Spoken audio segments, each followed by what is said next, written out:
2 of part 1, session 1. It's confusing. We're figuring this out, folks. But you're here. You made it. This is Breakthrough 120, part 1. I'm so excited to be back. I've been reflecting on the conversations we had yesterday, and if you missed it, do not fear. You'll get a video recap at the end of this week that'll let you catch up. We do have several sessions each week, Tuesday, Wednesday, Thursday. Each week, we will be covering really, this is a foundational class. This does not mean it's a rookie class. Great for rookies. And if you have been producing for quite some time and you're not producing with the consistency or at the level that you wish to be producing with, if you cannot look into your future for the next 4 months and understand how much money that your business is going to be making, then you're in the right place. As rookies, it's really difficult for us to look into the future pipeline and understand. But also for producing agents, it can be difficult as well. So I just want to tell you, you're in the right place. This is the fundamentals. This is the foundation. We're going to look at the cadence of the training sessions here in a moment, but we're going to jump into it. This is the back end of the database section, and had a couple of really great conversations with folks that had. I invited y'all to text me, to email me, to connect with me on social media, and so many of you did, and I thank you so much for it. It's so great to see the wins that are happening, the follow through that y'all have. I've got a couple people I'll be talking about this evening even that I saw immediate action, and I just want to encourage that. And if you did not get into immediate action, it's not too late. Like, this is still session 1. You got 5 weeks to piece it all together, but do not wait. It starts today. It starts putting it into action. I'll say this really quickly. I think there's really 3 levels to building any kind of business. And there's probably 4 foundational pieces we can look at that we handle in this space. But here's the thing. There is the activity that we are committed to and that we take. There is the skills that we've collected and that we've developed and are developing. And there's the strategy that we piece together. And the way those 3 work together is how we create growth in our business. And really commonly, we look to the strategy element. We're like, well, if I just had a better way, if I just knew how, if I just had the right brand, if I had the right approach, if I have the right things to say, if I knew exactly what to do. The thing is, we all came in with a strategy of some sort. We had some idea of who we're going to serve, of what we're going to do in this business. We walked in on day 1, activating our license. Somebody told us, hey, it's simple. Go do this thing and go do it every single day. Or here's your 5-step plan. Go do these things all the time. Listen, that plan might not be great. It might not be the best. It may not be what you use long term, and yet it's a strategy you can run with. And for any of us, whether it's that you are a rookie and you're just now getting started, or if you have not yet produced at the level that you wish to, you have some kind of plan, having a better strategy is not going to do anything. We first must commit to activity. So activity that is consistent and activity that we are tracking. So we got to be aware of what activities we have. It's got to be pointed in the same direction as our strategy. So intentional activity, but then also consistent activity. So we have an intention with the things that we do, and we do them over and over and over and over again until we see some type of success with it. Because some things take a while to show up. Like we take an action and the reward is a little bit delayed. Also, sometimes we got to do things over and over again before we figure out how to do it better or how we could be doing it. So the second piece to this is skill. Skill works in 2 different ways as developing skill. So we first commit to a skill that we are going to develop, and we carry it into our activity. So you all are learning based. I'm talking to the right crowd. There are 67 of you in here that have committed to growing your skill set, your business, your life, building something bigger tonight. And that's great. The second part of developing skill is that when you put it into action, skill develops further. We can know in theory how things work, but we also got to know in practice how they work. And when you commit to doing a lot of activities, whatever skill you used for those activities, by the time you've done it 100 times, you're going to be better at it naturally. So not only have you done it enough times that your skill had finally a chance to show up, but then as you've done it a whole bunch of times, you've gotten better at doing that.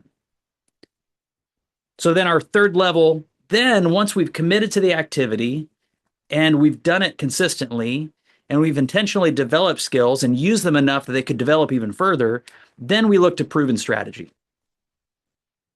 Proven strategy now works in two different ways as well. What have we proven that we've won with that we can go and expand? Because if we're always seeking the greener grass, it probably means we're not watering our own. The grass is greener where you water it.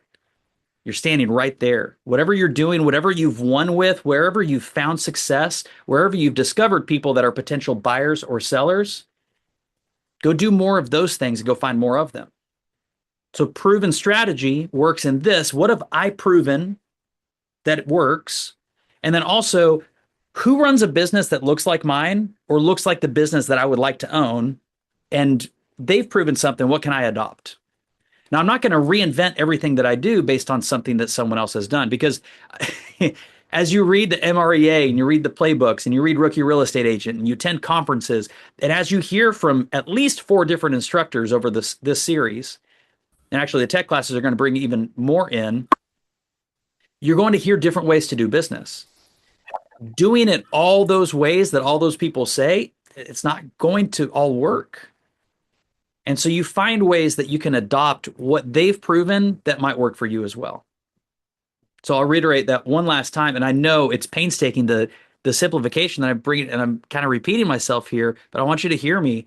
What have you proven to be true that you can go and expand?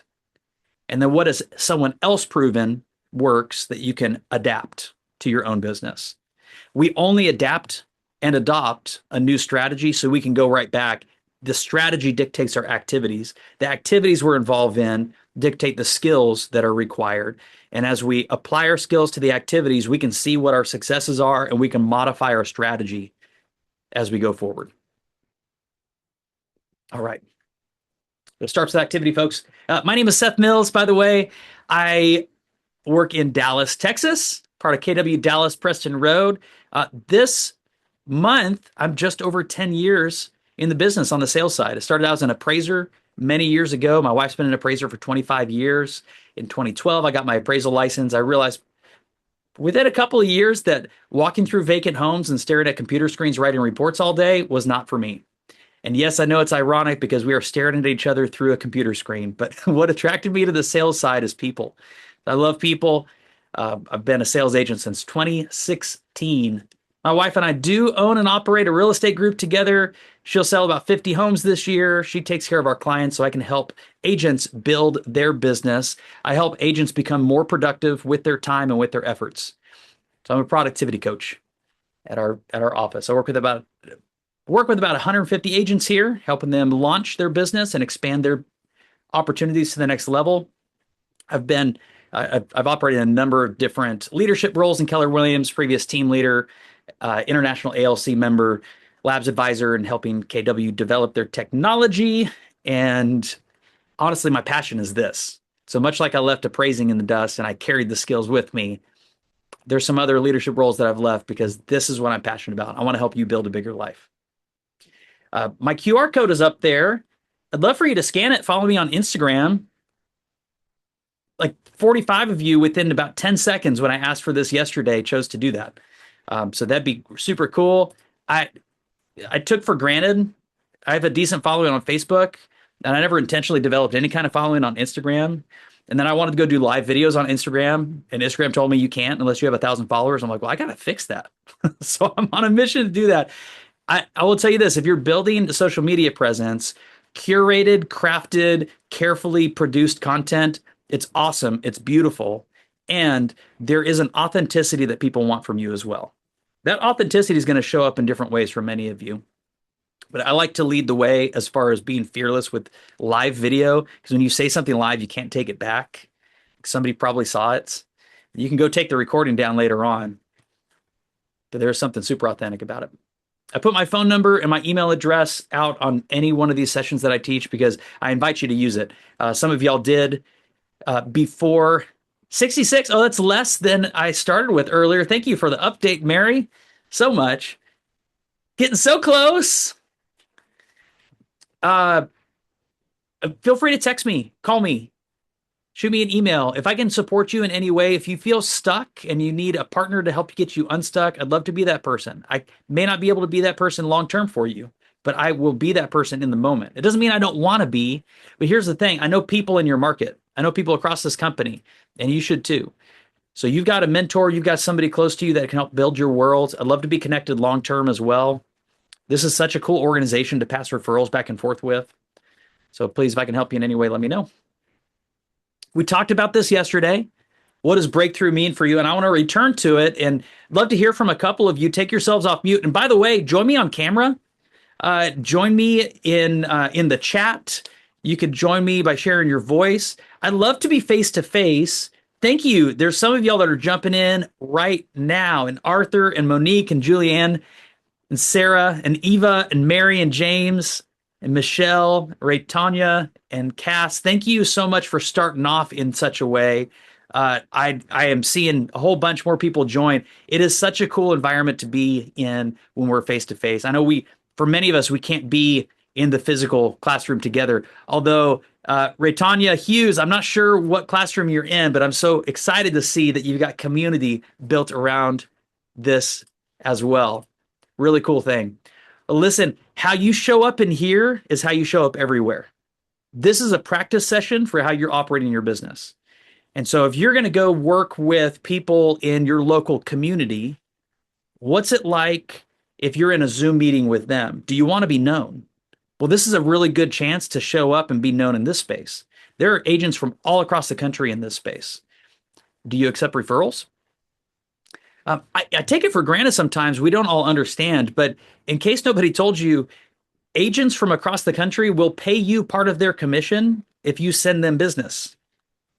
We talked about this yesterday, but I generated about $40,000 from my cousin alone moving from Oregon to Oklahoma to Missouri, back to Oklahoma.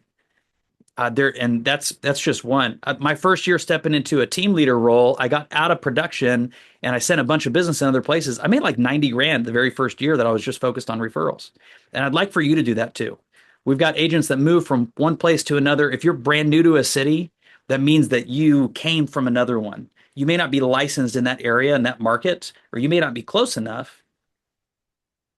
Like if you move from Sacramento to San Diego, you're probably not close enough to drive back and take care of your people back in Sacramento.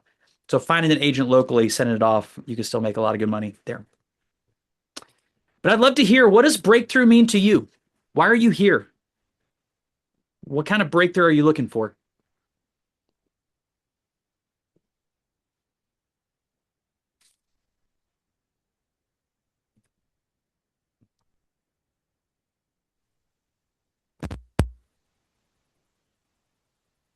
Yeah, Devin, I see you, sir. Go for it. I can see you, but I can't hear you, unfortunately. I hear kind of a shuffling. It sounds like it might be a headphones issue. Yeah, Sarah says jumping straight into your business. Love it. Yeah, Devin, go for it. All right, cool. So, what breakthrough means to me, like you said yesterday, is breaking through that ceiling that you're kind of stuck at. Because I feel as though, like, I do business, but then I go on that dry spout where nothing's happening. So, I'm trying to break through that ceiling because my business has constantly been around that. Had 1 or 2 good months. Now we dry 3 or 4 months back, doing the same thing. So I'm really trying to break through that and, produce consistently. Man, I appreciate you sharing that. There is this cycle that many of us get in, and I've always called it the the real estate roller coaster, where we work so hard to find people to serve, and then we get so excited that we serve them at a really high level. We spend all of our time doing it, and the business all closes up. We're like, I got paychecks, and we're like, well, then where's my next one? Right. We forgot So we go after it again. We're like, I'm gonna work really hard to find people. And it's every day and it's open houses all the time. And I'm following up and it's great. Now I got active clients and I've got listings and now I'm working really hard. I'm working contracts and all of my focus is there and it's a high level of service. And then the deals close. I'm like, all right, what's next? Oh, that's right. So at some point you learn to stabilize All right. and you realize that lead generation is a lifestyle. It's an everyday kind of thing. It's an everywhere you go. We're going to talk about lead generation specifically tonight, and that is the through line for everything that we're discussing in Breakthrough to make lead generation part of your life. Right. I've said for a long time, I make a living making friends. And so then my mission is to go places, talk to people, build a relationship, find out about their life. And we see the natural connection points where they're about people move when they have reason to move. I just got to find the reason that they might be moving. So Devin, I love it that you shared that. Thank you so much. I think that's inspiring for many people in this room because they see themselves just like you, or they know somebody that's been in business for a while and they almost didn't get their license because they watched somebody fail over and over and over again. Right. Failure in real estate is like failure in business, is like failure in anything in life. It happens really gradually and then all of a sudden. And that really gradual, a lot of times it looks like success, but then it's a lot of disappointment over and over again. The way you get to that next ceiling is to realize, okay, I'm not doing that again. There's something else I want. It's what I wanted before. I got to approach this in a different way and break through that. Devin, I want to encourage you though, sir. You got everything you need to create stable income. And that's a whole lot of what breakthrough is all about. If you've produced real estate transactions in the past, you can produce them regularly. Right. Love it. Joe says breakthrough would mean having a system, working smarter, doubling the income. I love that. Leverage through technology, through people, through everything else. I think there are two things that really allow us to go to the next level. It's either a system or it's a model. And a lot of times we think of those things as strategy. Let me go invent a new system. No, it might be that I'm already doing the things and I just need to do them consistently, frequently, doing them systematically. So I do the same things in the same sequence. That'll take me to the next level. Or a different model that might simply be, oh, well, I'm doing transactions anyway. Can I use a transaction coordinator? They can take a bunch of stuff off my plate, and I'm going to go spend that 30 hours that I would have been shuffling paperwork and following up on things. I'm going to go find more people to be in business with instead. So it's simple things sometimes. Love it. Pamela says breakthrough means that you're seeing all the work that you've put into getting a license, training, moving you to the next level of confidence and momentum. So good. Oh, I love this. And we're going to talk about how confidence shows up and how confidence is built. I'll give you a sneak preview. Confidence is built by the evidence that we've provided for ourselves. Sometimes in practice, we can create evidence. Well, this is a difficult conversation, and I'm a little bit terrified of having it. I can have it in a practice scenario, and then I know, well, if I did it there, I could probably have it with a real life person. And then once I've done it with a real life person, well, I can do it again. Love it. Confidence and momentum. And momentum happens with consistency. Move from the tech industry to real estate. He's already do some with somebody else, and that's what she needs to do. Oh, I thought somebody was sharing. Sharing with somebody. It's all good. From a fear-based mindset, taking consist. Okay, so here's what I'm seeing in a lot of these. Thank you so much for what you're sharing in chat. I love it. And I see get out of your own head. Because if I can do that, I can find success, breaking through your thick skull. This is, and you laugh at yourself. And I think it's kind of we got to a little bit. We talked about fear yesterday, and fear is real. And it will always control us if we don't address it. But if we can address that fear and realize that's not us, that's a thing that's controlling us, I can see it, and then I can decide how I'm going to handle it. Do I go around it? Do I go through it? I can't ignore it, because if I ignore it, I'm carrying it with me. So we call these things limiting beliefs, but there are things that we simply accept as true until we acknowledge that they're not. For instance, my family, they weren't really homeowners. My dad owned one house. Maybe he owned two before he passed a number of years ago. My mom didn't own a home ever until after I had already purchased two. So like I didn't have anybody really showing that pathway. And for me, like if it weren't for my bride, I probably wouldn't have been inspired for real estate either. It just wasn't a part, like that was for other people. But I saw there's an opportunity. This is a normal thing and taking a different perspective on it. So I love this idea of I've got to get out my own way. A lot of times it's actually not us, but it's something somebody put on us. Clearing that out so we can break through. So good. Then I'd really like to hear this. And again, some of y'all have been thinking a little bit more deeply about specifically what does this look like? What do you want your life and business to look like a year from now? Many of us were told at a young age that desire is some type of bad thing, like it's rooted in evil, that desire is a distraction, that you should just be content and satisfied with what you have. I'm not saying that being content is a bad thing. Like finding peace in life is awesome. And if that's what I need, then peace is what I want. Peace is what I desire. And so I pursue creating that. But everything in life is about moving towards something. Our future pulls us forward. So identifying what we want and going at it at all costs, it's so rewarding. And it's so exciting to want something and to pursue it, to desire. So I so badly want for you to have a really clear picture of what you want, what you desire, the vision for what you're building so that you can be really clear about what you're moving toward and what it looks like when you get there. Because what's really unsatisfying is to not have a vision, to work really hard, to achieve a lot of great stuff, and to never be satisfied. If I never know what I'm actually pursuing, then I can move right past it. And then it's this unending cycle of, well, I got more. How do I do more? I got more. How do I do more?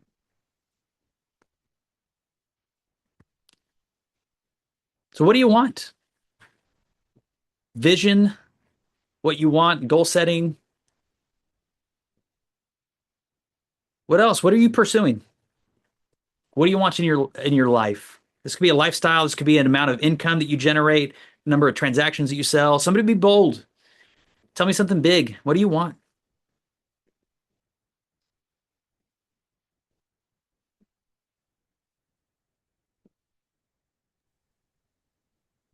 Go for it, Mary. I'm a single mom. I have three jobs.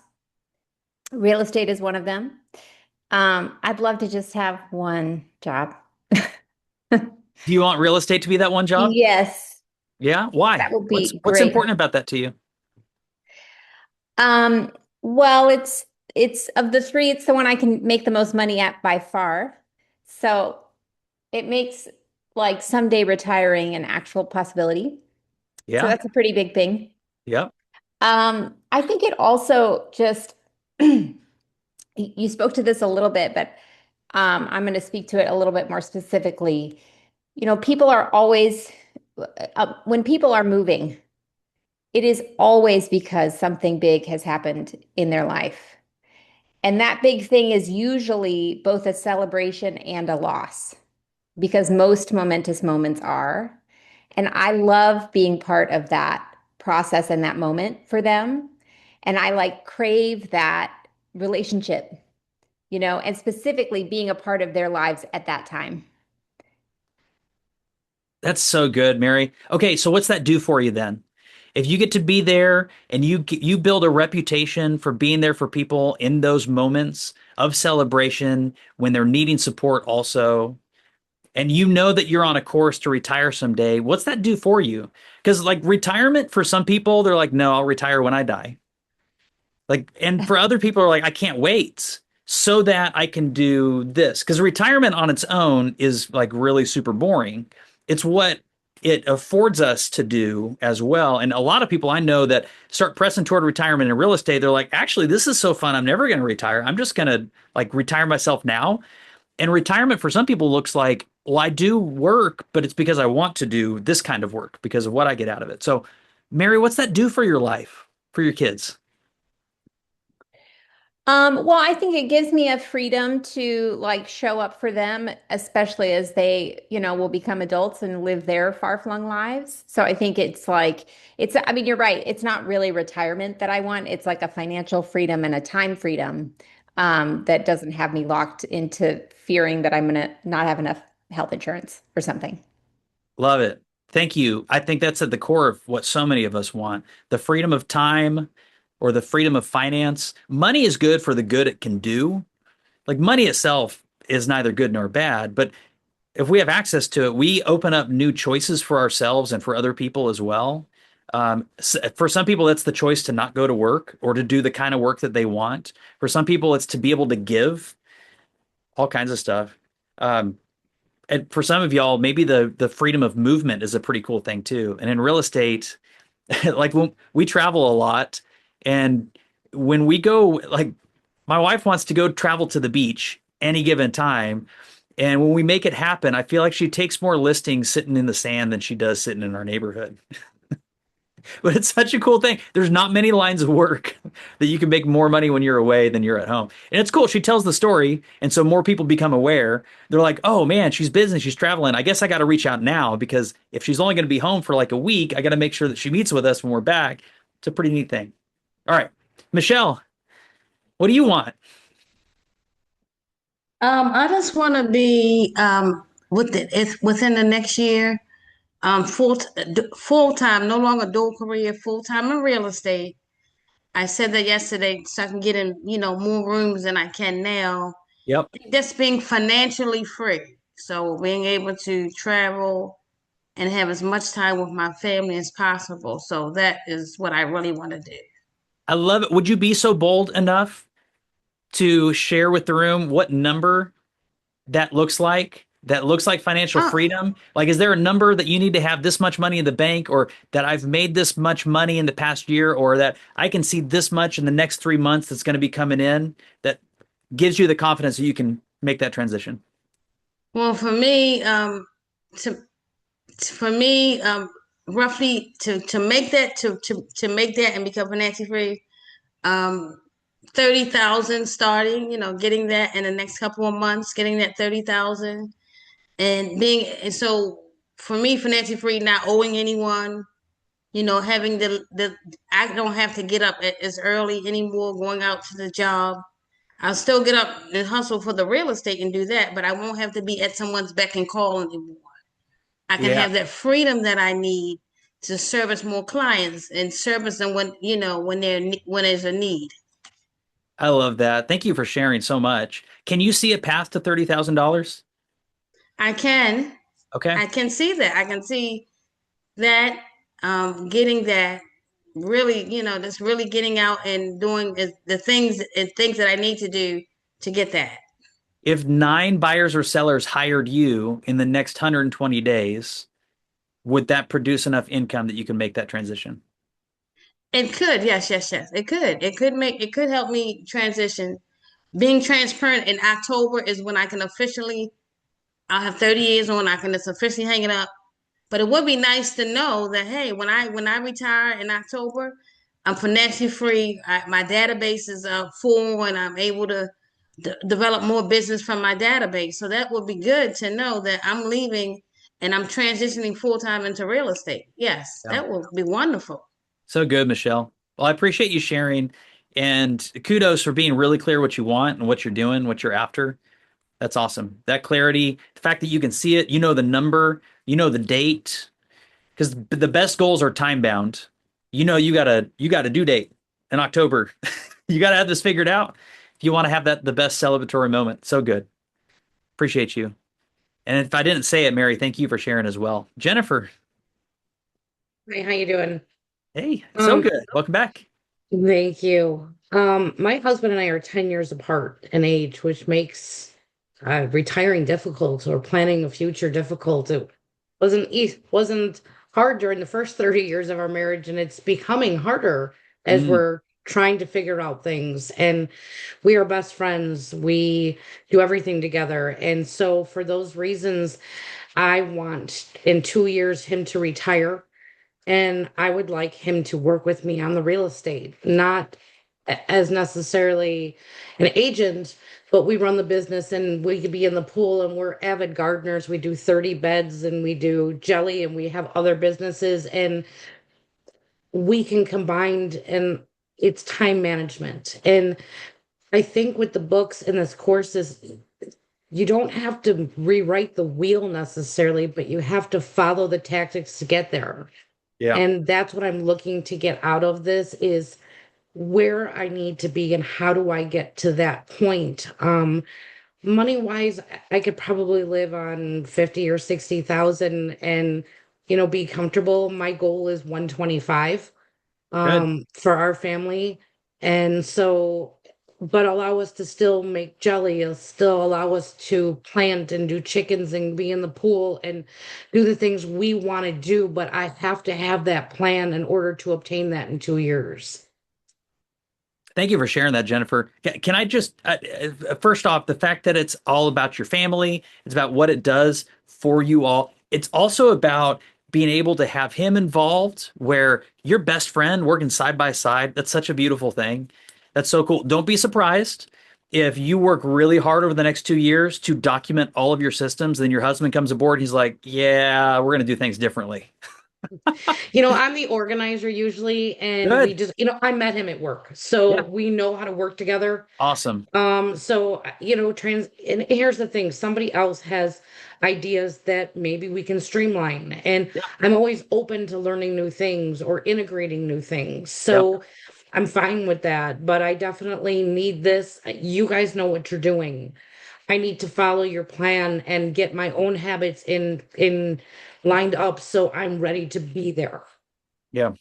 Well, we do business in all sorts of ways. And I'll never forget there a couple summers ago, I was actually probably 3 summers ago. I went for a swim every single day at sundown in the lap pool in our community every day, 7 days a week. Like maybe I missed a day, but I didn't miss 2 days in a row. But I was there all the time. We were really involved in the community. We sell about a third of the homes in the neighborhood. We did not at the time sell a third of the homes. We had a lot of success, but anyhow, uh, it was about like I was just going swimming. And then one day, totally randomly, I was swimming laps and it was almost annoying. 3 people stopped me and booked listing appointments with me while I was swimming laps. I was like, can you not see people? I'm like panting out of breath. I'd really like to finish what I'm doing. I was like, calm, like this is a good thing. That was about $40,000 worth of business that happened while I was swimming laps. There was absolutely nothing I did that day that made it happen. It's the fact that I integrated my life and business together. I did the things I wanted to do and I did them around the people that I wanted to be talking to, and it naturally created opportunity. So, Jennifer, what you're talking about, if you want to go make jellies, go do it and then tell everybody that you're working with that you sell real estate. Or maybe that becomes a passion project and all the people that you serve, like that's something that you get to give to them. Or Oh, maybe definitely. you decide to take it to the next level and you use your proceeds from your real estate business that's wildly profitable to invest in a larger scale operation where you brand it and build it and scale it out.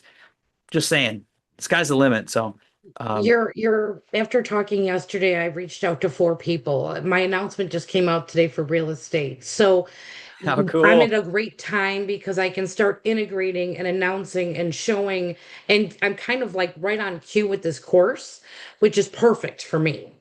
Good. But you made me think. I never thought that the people that I would know, even though I moved 5 years ago, because I was wondering, I came from Illinois and moved to Tennessee, and I was thinking all those people from Illinois that I was so close to.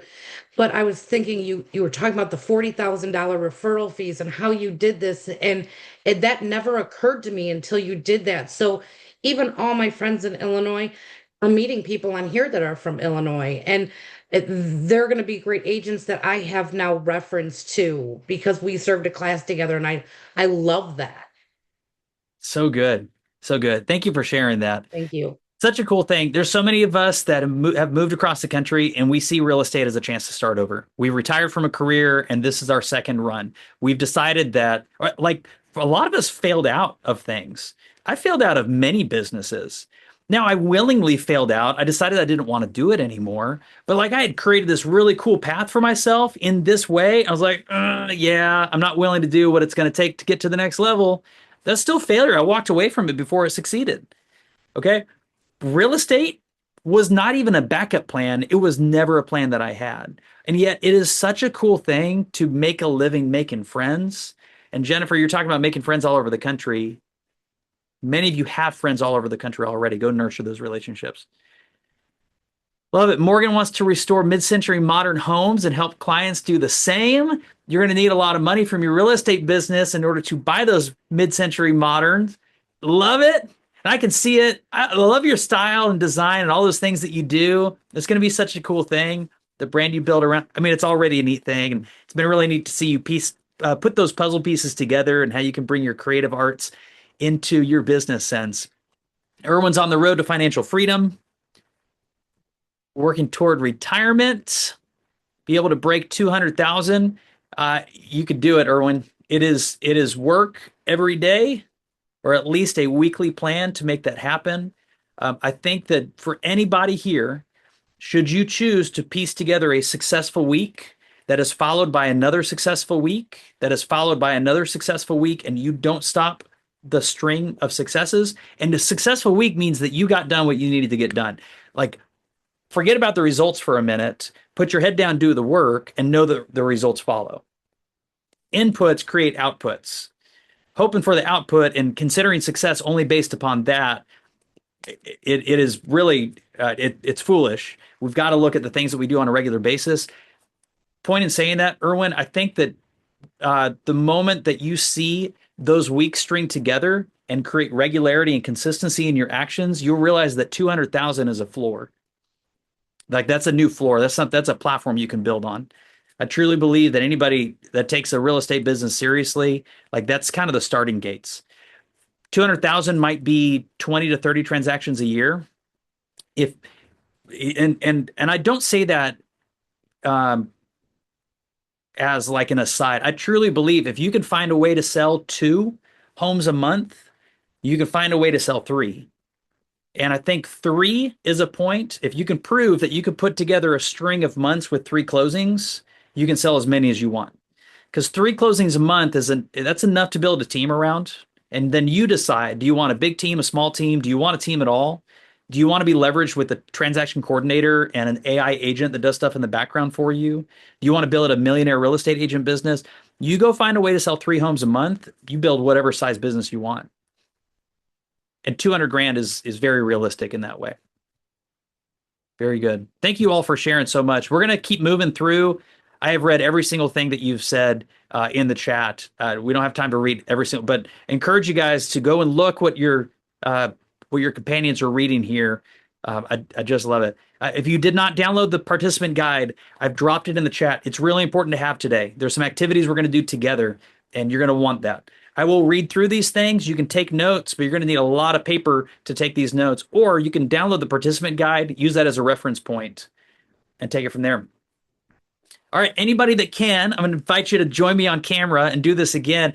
I think that kinesthetic learning is not any of our, like, the best. Most of us, by the way, we learn from sight. We learn from seeing things. That is naturally how we process things. Like, we hear, we touch, we experience. There are a lot of different ways to learn things, but we learn by seeing. That is the way our brains are wired. Like, our power of vision is in storing our memories and experiencing things is far more powerful. There are more neural pathways to our vision connected with our memory than anything else that we do. So I want you to see yourself do this, and I want you to see somebody else do this. Breakthrough 120. The goal is to have 10 real estate conversations 5 days a week. Yes, love it, Erwin. I see you. For 120 days, set you up for 9 agreements. So we'll do this. This is sign language. We do this in our household. Breakthrough 120 is 10 real estate conversations. It's like a thumbs up, and you kind of wiggle it a little bit. 5 days a week for 120 days. So it's a 1 that comes down and then a little bit off to the side, 2, 0. It's worth celebrating. For 120 days, set you up for 9. So it's almost like, okay, it's almost like clock it. My daughter's like, Dad, this is not clock it. I'm like, I know this is 9. She goes, yeah, but you're telling people, no. Okay. There's 9 client agreements. So Breakthrough 120 is 10 real estate conversations, 5 days a week for 120 days. creates 9 signed client agreements. You choose to do that, you make a regular behavior of that, you get through 4 months of that, you'll build a whole lifestyle and a big business. This is what the whole system looks like. We're still in session 1. This is database. Session 2 is lead follow-up. Session 3 is appointments, then open houses and social media. And the reason that we covered these 5, we're going to talk about in a little bit more depth today, because this is what most real estate businesses find success in. They find success in their database. They find that 80% of the work is in following up. They find that the best way they can deploy skills, like our negotiating skills, our people skills, our professional skills, shows up in appointments more than anything else. And the biggest lead generation aside from database is open houses and social media, meaning most of the real estate business these days, most transactions that agents find, they find them in the people they already know. They find them in people they meet at open houses, or they find them by attracting or connecting with people on social media. So that's why we cover these. There are many other ways to do business. And if you plan on doing business in a way that isn't database, open houses, or social media, there are still things to learn about best practices from these things that you can carry forward. All right, so we're talking about feeding our database. We feed it with leads. So the first idea is to build a container. That is our database. We talked about that yesterday. So start to build a spreadsheet, build it into a CRM, into some type of technology that keeps track of these relationships. And then your day-to-day mission is to feed your business with new people, new relationships. We're not even talking about communicating with people yet. But long-term, we got to be positioned to feed our database. There are going to be every year people that find their way out of our business. There are people that hire other agents. There are people that move out of our area. There are people that die. There are people that sell their home to Open Door or OfferPad or whoever. There are people that never move. There are people that we fall out of relationship with simply because we don't want to know them anymore, or we did something as a human that upset them. These things happen. It's natural. And so we've got to be positioned to always be feeding our business. Leads, by the way, are people that we haven't yet established a relationship with. And so you're looking to attract people before you've even established a relationship. We want to establish relationships, but I got to find new people if I'm going to form new relationships first. So this is about finding the people. So somebody tell me, what is lead generation? What do we mean by that? Because somebody here, it's a commonly thrown around term, but what's that mean? What does lead generation mean?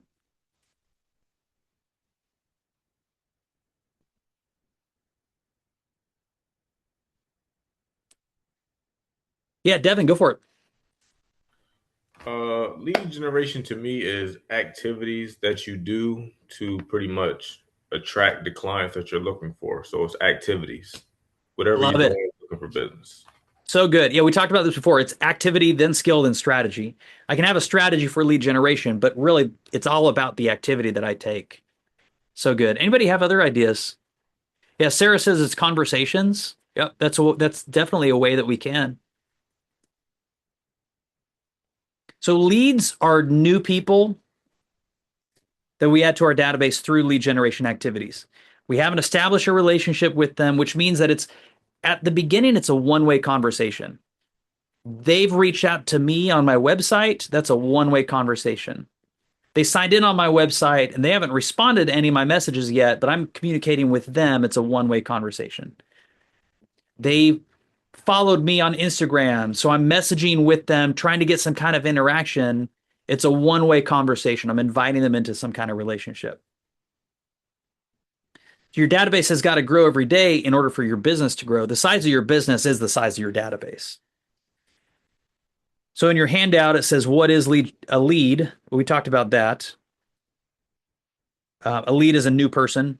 It's a one-way conversation. Lead generation is the process of identifying and engaging potential clients who may be interested in your services.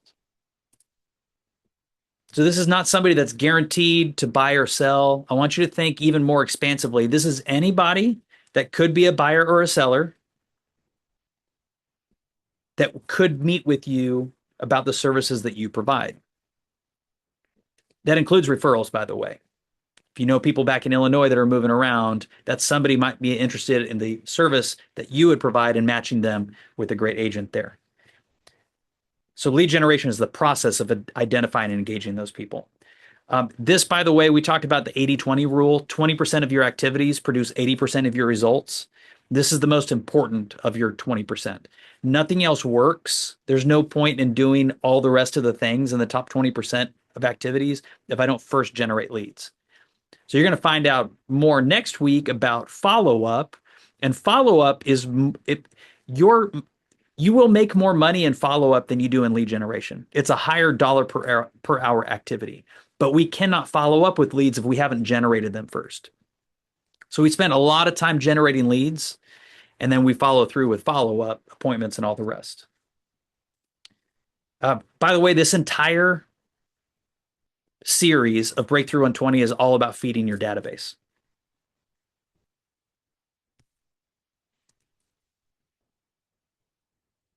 We talked about this. So we'll recap on the lead generation model. We looked at this yesterday as database is your container. I reach out to leads or I attract leads. That's the active or the passive methods. We're going to break those down in a moment. We bring leads in. We nurture those relationships until somebody's ready to meet with us. We call that an appointment. And then after an appointment, they hire us through a buyer agreement or a listing agreement to work a transaction with them, and we bring them all the way to closing. So marketing and prospecting are the two halves of lead generation. The marketing is what many agents think of when they think of lead generation. Like we think of billboards, it's passive. The cool thing about marketing is I'm not putting in any active effort into it. It just happens. It brings people in. Now it costs a lot. Marketing is going to expend our capital, meaning our money, or it's going to expend our influence, the relationships that we already have, and converting those into some type of attraction. Like you might have influence with a local business and you can go and talk to them and say, hey, can I leave my business cards on the counter? That's marketing because it's very passive. Your business cards are there, but you're trading influence with that person. You cannot go and ask them for a favor every single day. At some point, you're going to spend all the influence you have with that person. Marketing is about long-term results. It is very rare that marketing is going to show up for right now results.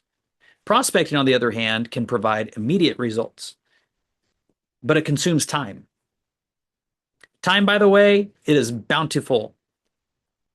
We all have it. In fact, we all have the exact same amount of time today. Not in our entire lives, but today is all I've got right now. I've got the same amount of time that you do every single day. We can choose to use that time. We exchange it. This is proactive. This is something you've got to decide to do. Every time you do it is a new decision to go back and do it. That's why lead generation as a habit is really impactful, because if I can retrain my brain to think this is who I am, this is what I do. We talked about this yesterday. I'm going to train myself to simply say hi to somebody, even though I wouldn't normally be outgoing. Well, now I'm creating evidence that I'm the kind of person that goes and creates conversations. It's proactive. We retrain ourselves. Then I don't have to make that decision over and over again. I decide that I'm the kind of person that lead generates everywhere I go. And then we start to experience that with ease. It's still proactive. It's still time intensive, but I can make the decision once or a few times and have long-term follow through on it. This is going to be your fastest action to benefit. So we're going to look at some of the examples here.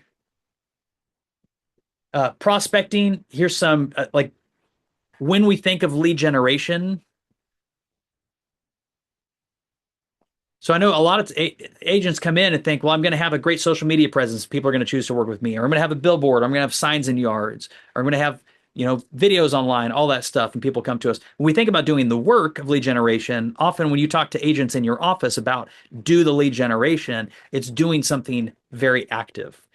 And I want you to raise your hand or drop it in the chat box if you agree with me. This is the uncomfortable stuff that I don't want to do. Y'all feel that way? These are the phone calls. I'm seeing a whole bunch of agreements.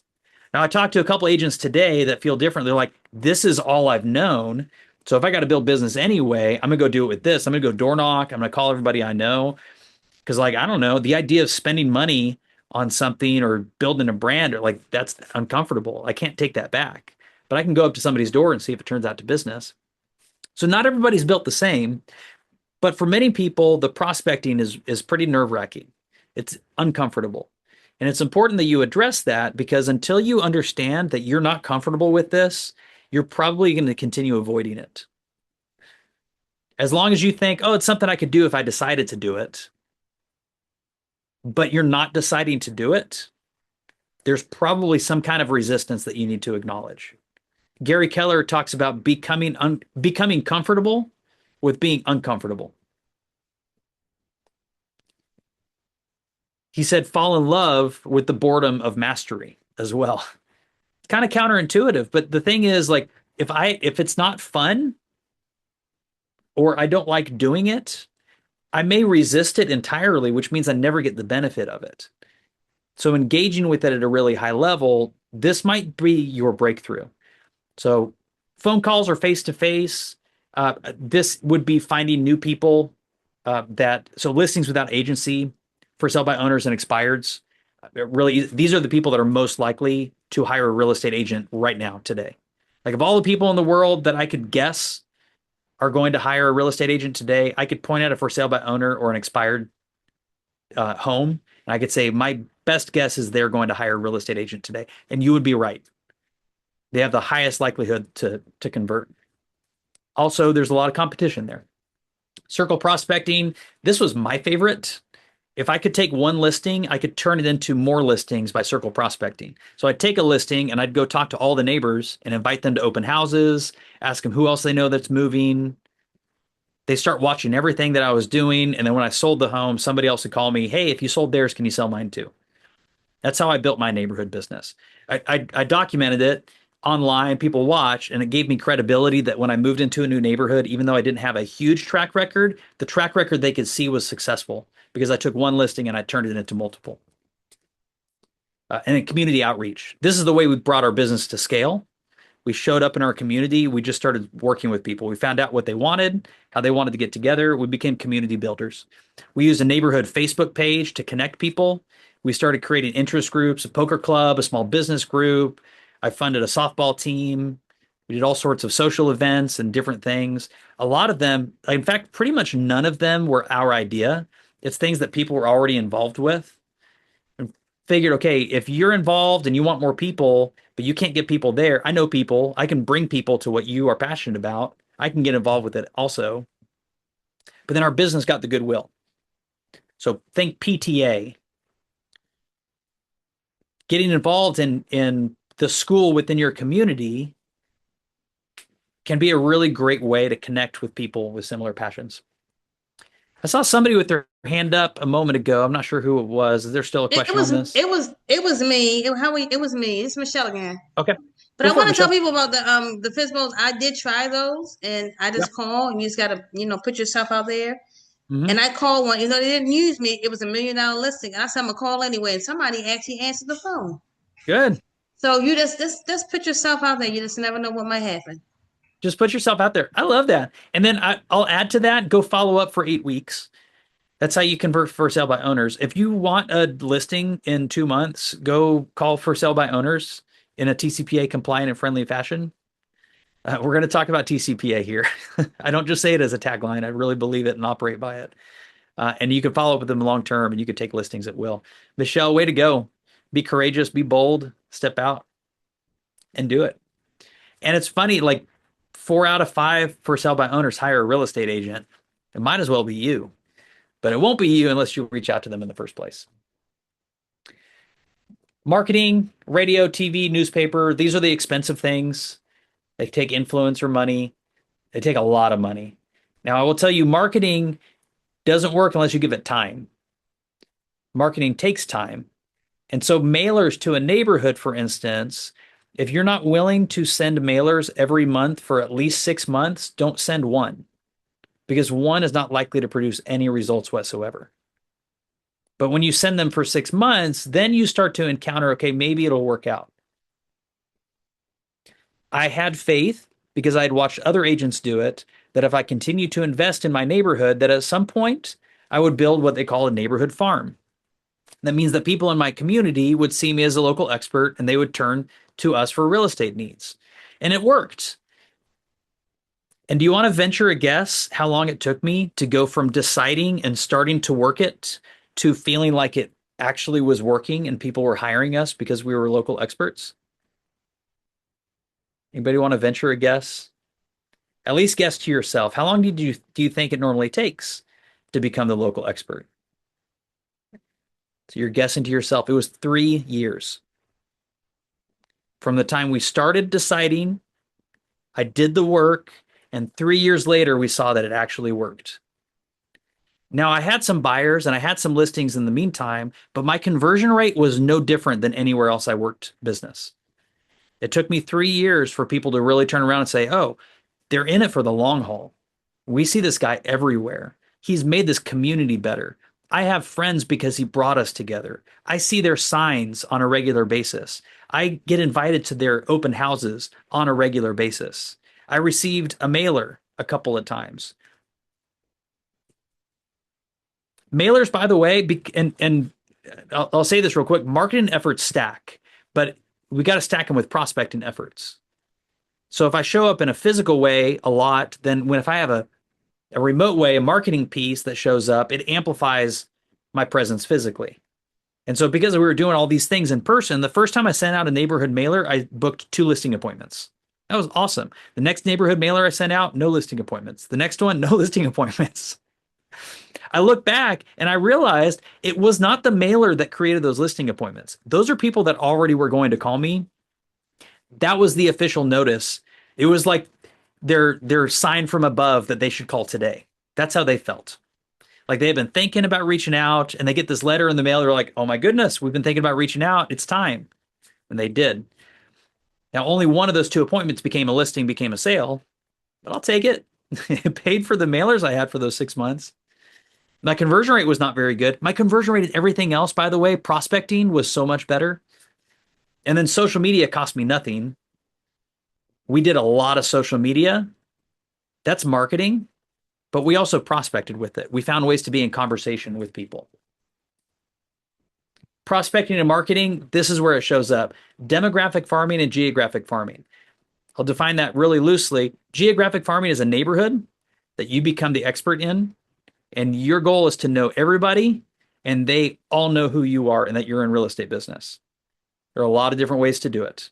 Marketing and prospecting. I mean, I could go on, but the way that you do it basically is identify what are the 10 different places people are with their friends, in their house, at their door, in their mailbox, at a community event, at work, at the grocery store. Like you keep listing, right?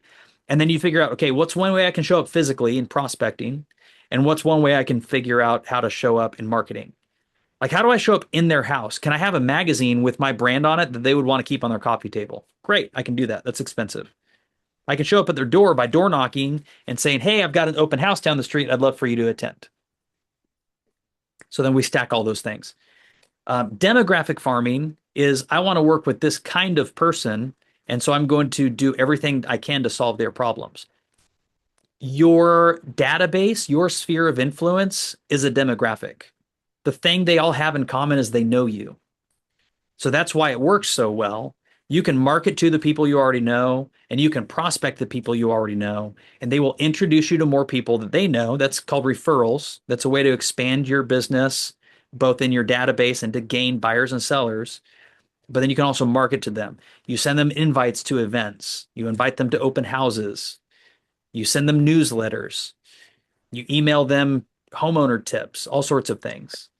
So demographic farming is also common interest. I worked with an agent who was passionate about exotic cars. So they made that their bread and butter. They went to meetups. There's a really cool thing called Cars and Cantina, like a huge parking lot here nearby. And there's all sorts of exotic cars from all over the place. People drive across the country to come to this car meet. And so this agent went there and met with people. It wasn't all about real estate. It was about those people and the common interests they had. And as they got to know each other, this agent was in real estate and they started to trust her and turn to her for these things. Jennifer? I have a question. Yeah. When you sent out your postcards, how did you market them every month? Like, how did you pique their interest? Obviously, it isn't the same mailer, correct? So, bottom No, line is, I politely I'm going to dodge that question a little bit because whatever I tell you isn't really going to matter because it's a matter of what matters to your community, your neighbors right now. I could tell you, but what I would tell you is probably going to be wrong for what's going to be effective for you. So what I would tell you instead is think about what are community events or what are needs or what are problems they all experience, or do you have recent listings, or do you have open houses, or do you have recent sales that you have? Do you have some kind of educational piece? Like there's all sorts of things you can do, but I don't do neighborhood mailers. Um, so the short of it is I wouldn't you don't really want to know what I did because I didn't find wild success in it. I found success in so many other things that I did that cost way less and were way more fun. Open house is a really good example. You can build a whole neighborhood farm around open houses. Can you hold open houses in the same community every single weekend and repeatedly invite everybody to it? The agent that inspired me to go build a neighborhood farm. I sold my house and bought a house in new build community so I could go, like for many reasons. I wanted to be in that community. It looked like a cool place. But I also saw it was an opportunity for years in the future to build a totally dominating neighborhood-based business. Well, the agent that was dominating, I thought, the neighborhood I was living in, I thought she was totally dominated. It turns out she sold fewer than a tenth of all the homes in there. And yet her signs were on it seemed every corner, every single weekend. There were open house signs. She was committed long term. Every weekend, she held open houses within her own neighborhood. Whatever she could, at any home that she could find, she would go and hold it open so that and everybody in the neighborhood thought that she was the absolute expert. She sold a lot of homes. She sold a lot of homes outside of the neighborhood because of it. I was like, this is great. It's going to be tough to compete with her. Let me go compete with that and go do it on my own. So open houses are a great way to show up, do videos and posts, go invite everybody in the community, all that stuff. You can invite people to seminars. In week 4, you're going to learn about open houses. So certainly stay tuned for that. Client appreciation events, all sorts of ways. By the way, this stack right here, a blended approach, is really what works best. So pick your demographic or pick your area, your geographic, and go find ways to prospect and find ways to market. Virtually every agent that finds scalable success finds ways to have a prospecting based, marketing enhanced business. So you start based on your human efforts because you have time and effort you can put forward, and you amplify that effort with some marketing on top of it. I invite people to an open house and I hold an open house and I put a sign out front, and that marketing enhances the fact that I'm standing inside. So then if I send a mailer to people inviting them to the open house, that further amplifies it. And if I posted to social media, hey, I'm holding this open house, it further amplifies it. Marketing without prospecting is very, very difficult. You can do it, but it's going to take a long time. Marketing-based prospecting enhanced means that you've marketed to so many people and you've become an absolute expert in lead generation funnels, meaning I attract all these people and my system drives down to the people most likely to be in business. And then instead of going out and finding people and marketing to them, I've marketed to them and then I point my prospecting efforts at the very few that are most likely to transact. So choose which way you're going to do it. I do know an agent that came in. He had a $300,000 business loan and he said, I'm going to give it a run for a year and a half. I'm going to spend as much as required to dominate. And he totally took over his town and became the number one agent in that year and a half. And it cost him 300 grand to do it. He made millions off that long term. You do what's right for you. Seth, Yep.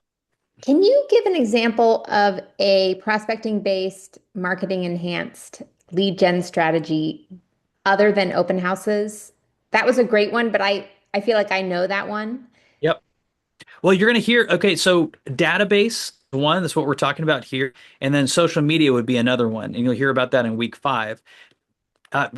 Just a quick overview with a database, I can call everybody I know 4 times a year. That'd be quarterly calls.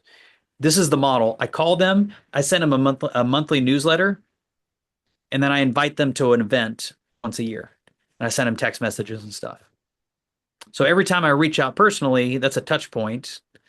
Every time I send them an invite, like I can put out on social media a blast to my client invite event, or I can send them a mailer, or more effectively, I can send them an email or a text message because that's going to cost me next to nothing.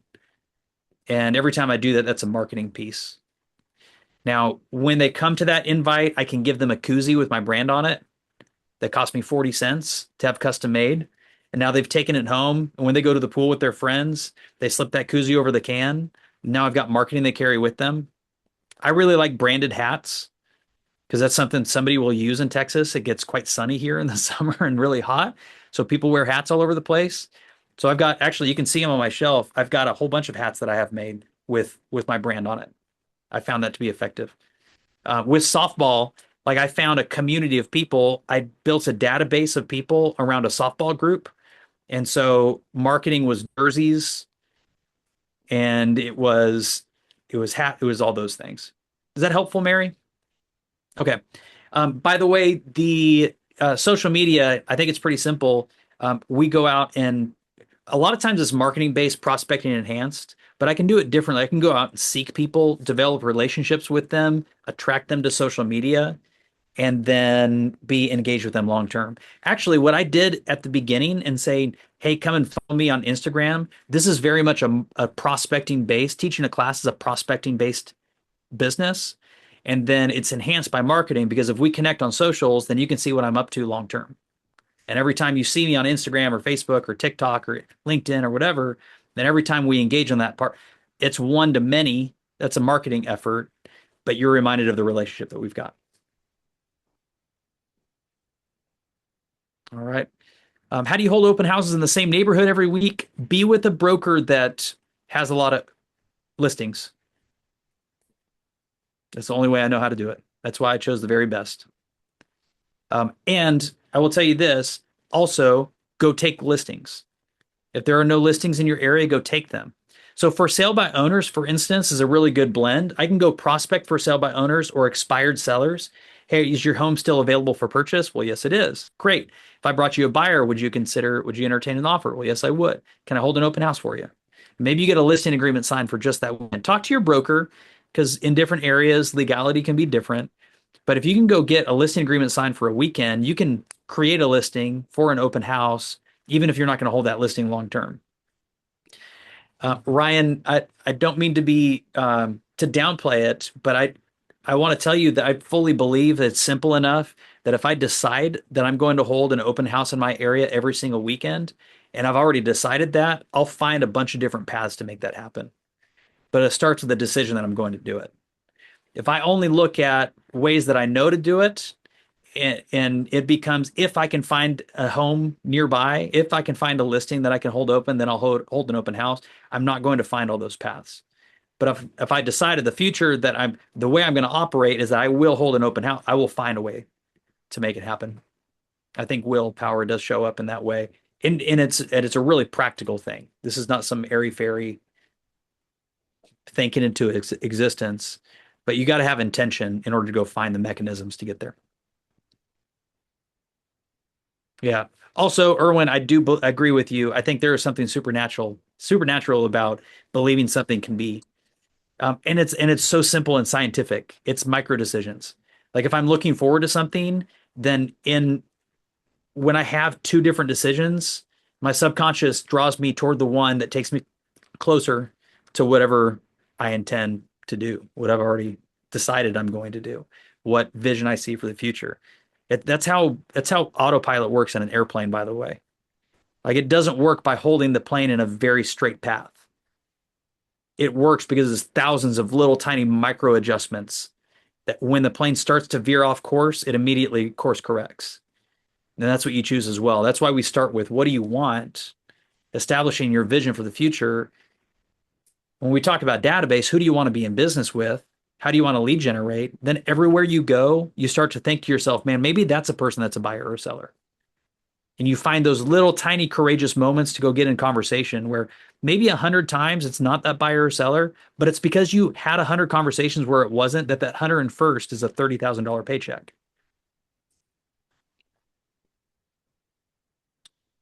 Yeah, Monique, Henry Ford is accredited with saying this, although it turns out it wasn't actually him. But whether you believe you're right, but whether you think you can or you think you can't, you're right. If you think you cannot do it, you'll find all the reasons why you cannot. So this is what we see, and this is the reason why we recommend drawing your focus down and why we talk about database with your sphere of influence. These are the people close to you. That's why we talk about open houses, and that's why we talk about social media. By the way, you can choose to do open houses and to market them on social media and to invite the people that you already know. So you've picked one of these 3 pillars, but you're hitting all of them. Because you can't run in 3 directions at once, but you can figure out what's most important to you and find a way to touch on these other lead sources as well. Like I can find people in Montana that are thinking about moving to Texas because I've hosted open houses here and invited the people that I'm already connected with, and I posted on social media. So it's about being a local expert and being the person of choice for the people that I'm immediately surrounded by. But I'm using open houses to make it happen. And I'm amplifying it by social media, which introduced me to new opportunities as well. So really commonly, you'll find a way to have one activity that hits all 3 of these lead sources. Track where your business comes from. Don't be surprised if you find business from 10 different places.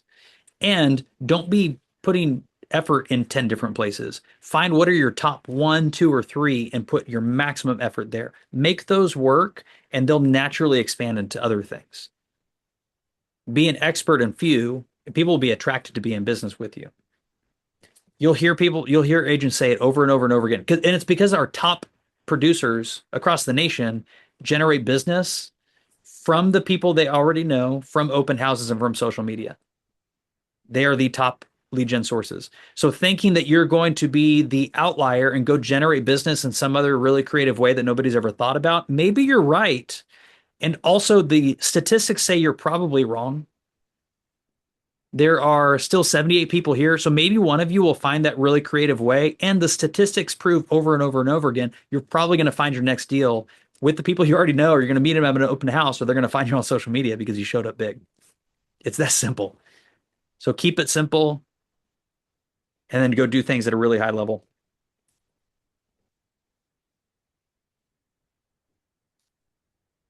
Focus, and it will expand naturally. All right, activity time. I want you to think about yesterday. Now, if you've got the workbook, you can do this. If you don't have the workbook, you could take a blank piece of paper and a pen, but I'm going to ask that you do this. Start in the morning, and we're going to take 2 to 3 minutes to do this and just start writing. What are all the things that you did? You woke up, and then what'd you do? So I have a 12-ounce glass of water, and then what do? Then I take a pre-workout. Then what do? Then I sit for 10 minutes and I do absolutely nothing but think. And then what do? Well, I go do my yoga routine. And then what do? I go make sure the kids are getting awake. And then what do? Then I go work out. And then what do? Then I go take a shower. Okay, start there, but then what are all the places you went? Because as of that and like getting ready and leaving the house, now I've not interacted with anybody but my family. We're going to talk about the energy plan at the end, and it's important that we understand all the things that we do to charge ourselves up. But then where do you go? Did you get breakfast somewhere? Did you go to the doctor's office?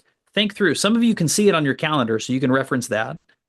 Some of you don't track these things normally, but start writing make a list, every single place that you went. Do not stop. This is every single person in the room. Make a list of every single place that you went in the past 24 hours. If you completed that list, go back through that list and look, okay, am I missing anything? Between this thing and this thing, did I go somewhere where I met somebody? Or did I go somewhere where I didn't meet anybody, but there were people there? Make a full list. And then go back through that list. Who did you interact with while you were there?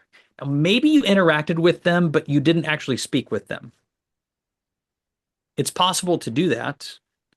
It's possible to have only a purely business transaction as well, and that's okay. This is not about feeling good or bad about what we did. This is a matter of tracking what we did. So tracking and reporting is a really core business skill. And a lot of us avoid it because we have emotions around, well, I didn't do what I could have done, or I recorded a zero here. And the problem is that's a human emotion thing. The emotions only exist if we put them in there. The emotions do not belong in tracking or reporting. Like we could bring them in afterward, but if the emotions that you have around what you did or what you didn't do are stopping you from tracking or reporting, that's exactly why you need to go do it. We measure what matters, and it matters where you go, and it matters who you speak with.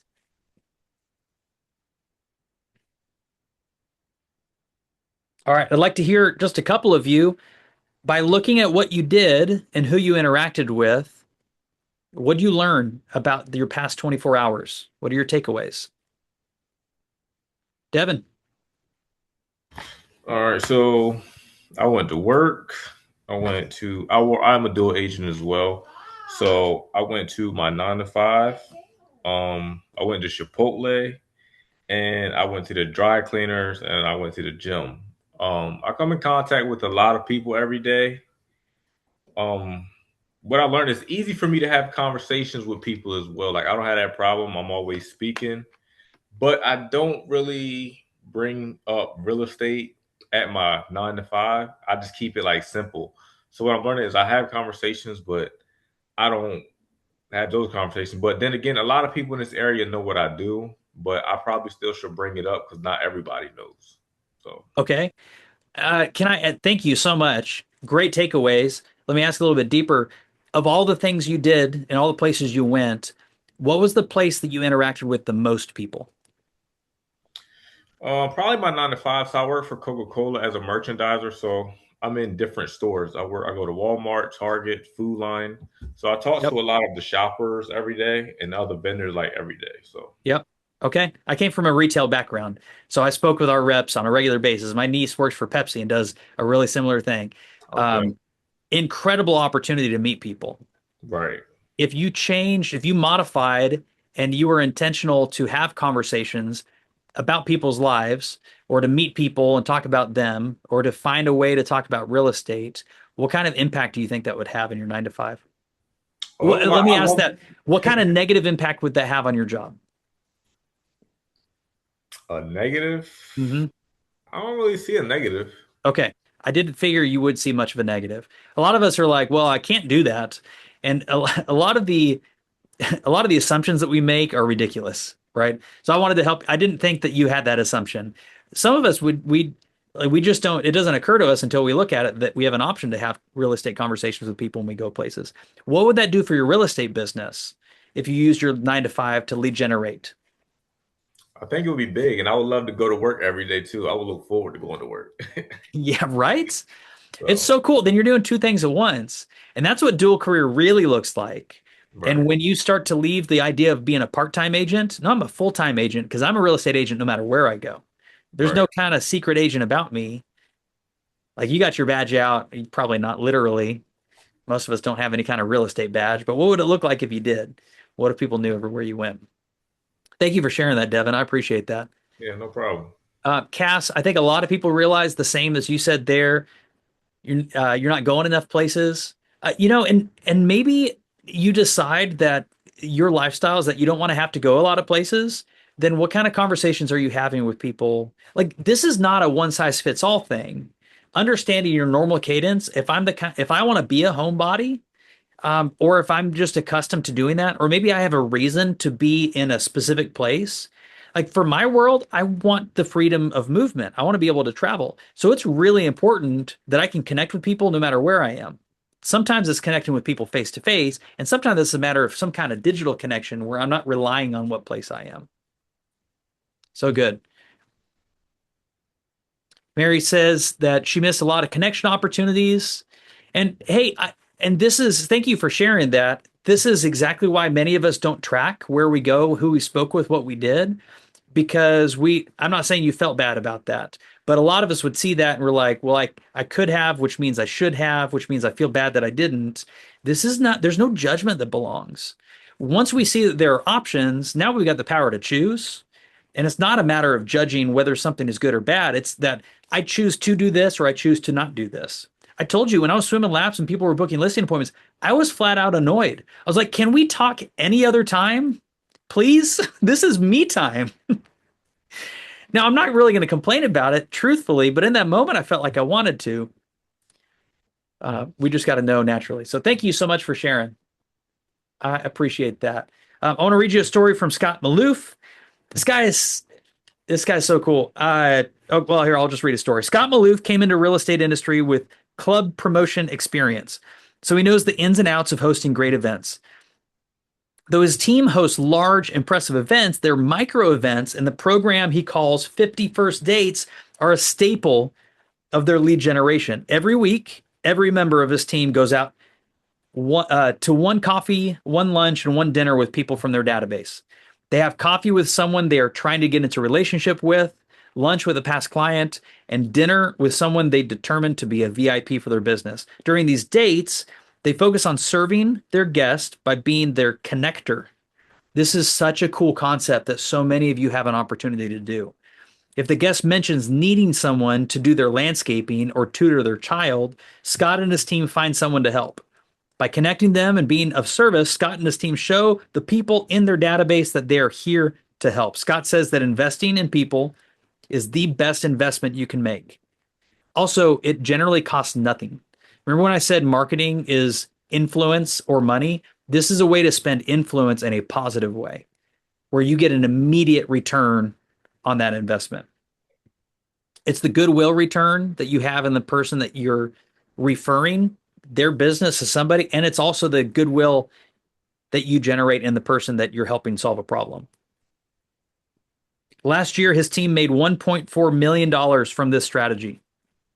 Remember, real estate is a relationship business. What better way to build relationships than have a meal and help someone out? Pretty cool.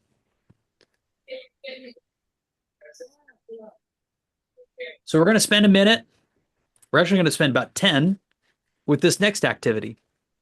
And so I'm going to encourage you, again, if you don't have the workbook, this is your time to grab a pen and paper. Maybe you didn't the last time. I'm going to be serious about it because what you're building right now is significant. If you have the workbook with you, write furiously, do as much as you can. But here's what you're going to do. You're going to find what are all the different resources that are already in your world. Because you're doing two things at the same time. One is you find people with needs.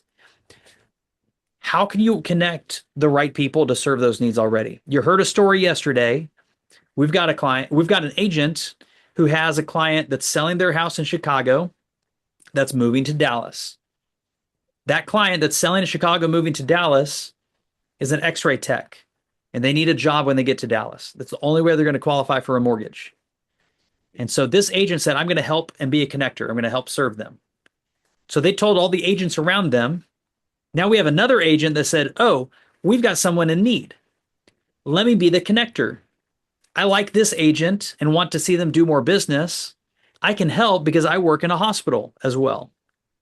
So agent number 2 goes and decides to be the connector and just help solve somebody's problem, talks with an x-ray tech they know and says, hey, do you have any openings? That x-ray tech is like, well, yes, we do. Great. Another agent that I know has a client moving. He's like, oh, you're in real estate. Yes, I am. Great. Well, yes, we have a job for your friend's client, and I need to sell my house and buy another one. In real time, this was happening. So be a super connector and start to list all of the people you know. All right, I'm going to run through this entire list. Your dentist. Start writing these people down. You can go fill in their phone number and other contact details later on. Your children's dentist. Like I'm writing Cantrell Dentistry on both of those lines right there. Your doctor. Your spouse's or partner's doctor. Your children's doctor. Your dermatologist. Your landscaper. If I move really fast and you can't keep up, awesome. Come back and do this. I will once again post the workbook link in the chat. If you need to go print it and do this later, feel free. Maybe you get a third or maybe you get 1 out of 10 of these right now. Go and jog your brain later on. your household repair person, your painter, your plumber, your electrician, your pest control service, your carpet cleaner, your window cleaner, your AC and heat service person.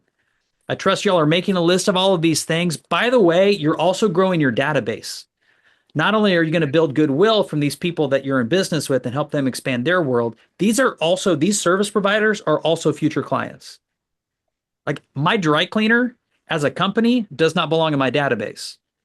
But if I realize that I can go and meet the manager whom I know, if I can meet the owner whom I recognize, but I don't know them, I can add those people to my database. And if they know that I'm referring their business, they are much more likely to refer mine.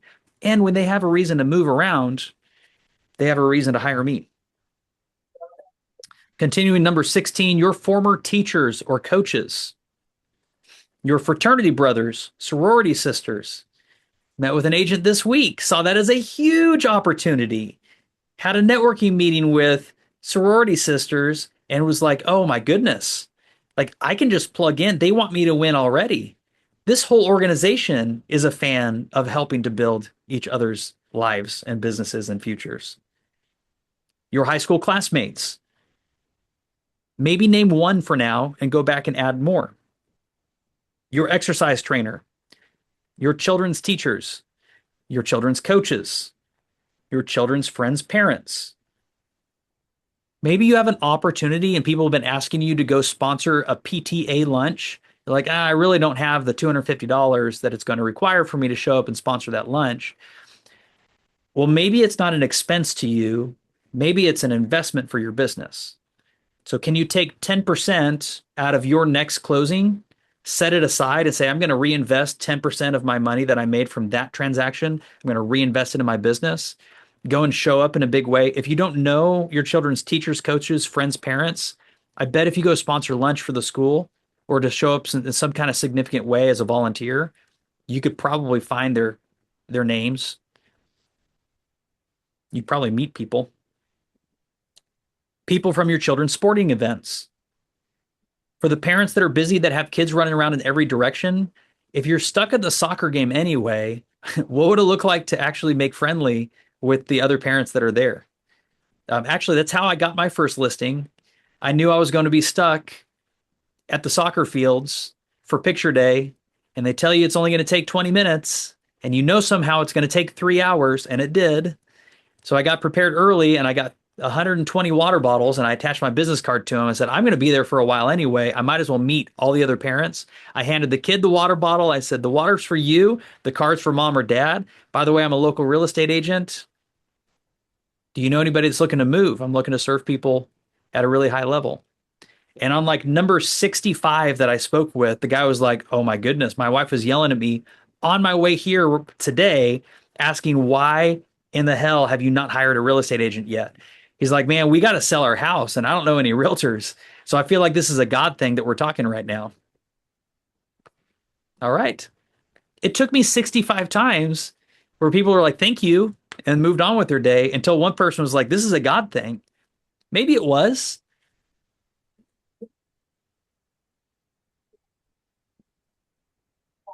Your spouse's partners, close friends, your parents' close friends, your spouse's coworkers, your wedding guests, your car salesperson, your auto repair mechanic, your spouse's or partner's family members. I, at one point, took my wife's phone contacts because I'd already imported mine and cleaned up my database and added all of them. And then I realized she kept getting listing appointments from people that she knew that I didn't. Because she was an appraiser and she got her license for technicality purposes, but she wasn't actually working the business for many, many years. It was only about 3 years ago that she picked up and actually started taking clients.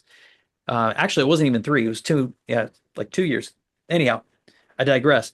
I took all of her contacts from her phone and I imported them and I started marketing to them as well. Sent them emails, automated text messages. It is incredible. It's like opportunities, referrals, deals just fell out of the sky. I was like, why did I never think about that?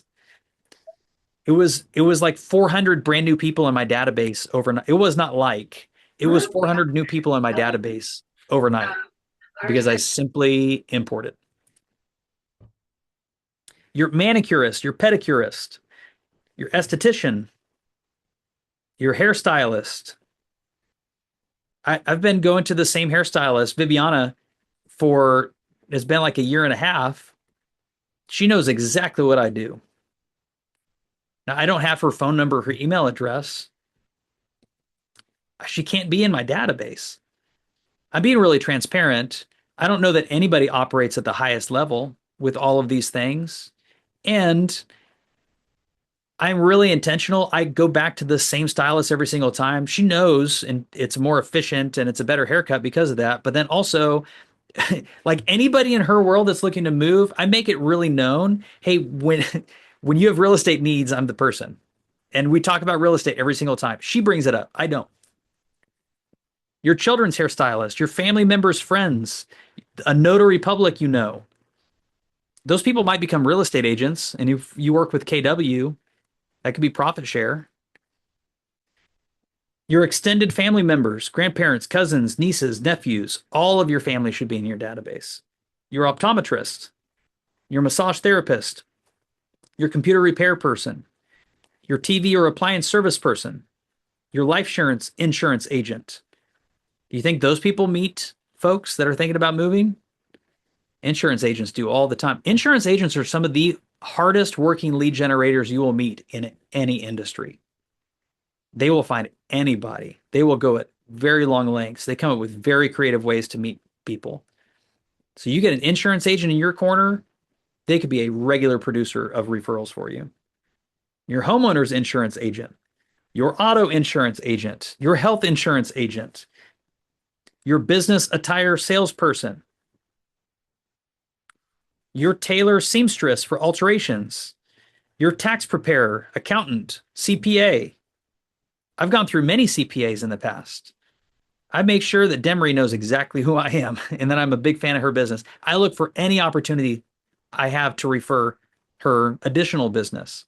And I make sure that she knows exactly where that business came from.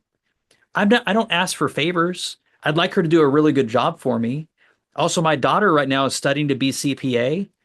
And so when she was looking for mentors in the field, it became really easy to set up a conference call, a connection is what I meant to say, and a mentorship relationship between our CPA, who is excellent, and my daughter, who needs great mentors in the field. Your bank or lender, your favorite bank teller. Don't lose me yet. Keep going. Y'all keep writing, keep thinking of people. This is real work. Like this is work you could go spend the next 3 weeks doing, but you're going to do it right now. Go spend time later on documenting phone numbers and email addresses and home address, all of those things. But this is work right now that in 5 years, you're going to look back and you're going to remember this moment when you wrote that name that produced 10 transactions over the next couple of years for you.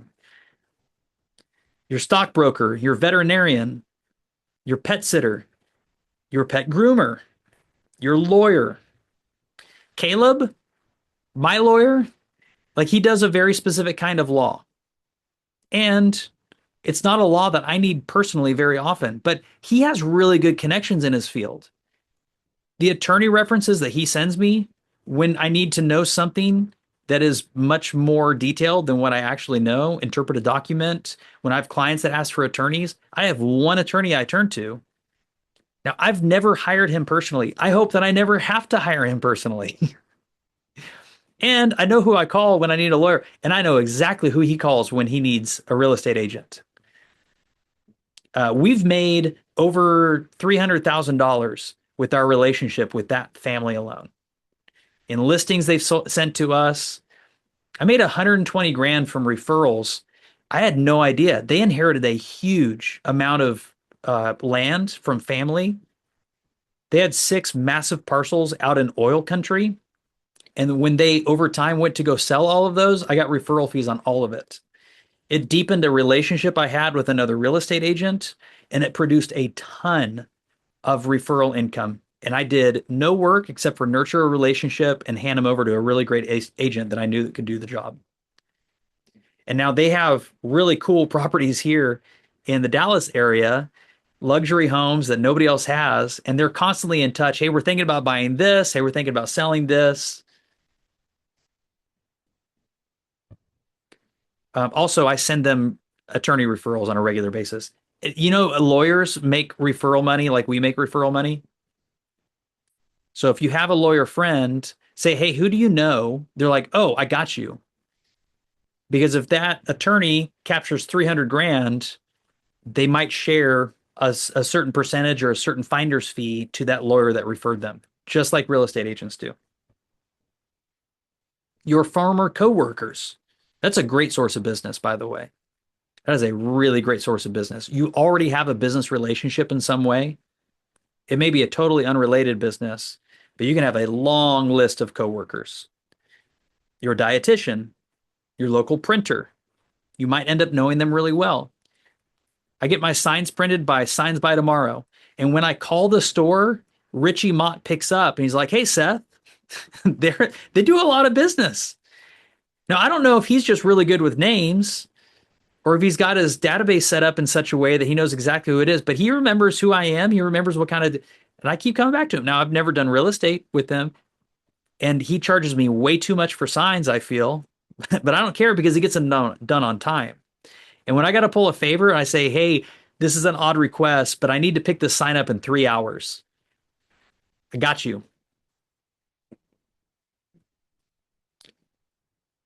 Also, if you're local and you've asked me who should get your real estate yard signs made, I will invariably tell you go talk to Richie Mott at Signs by Tomorrow on Ohio Drive.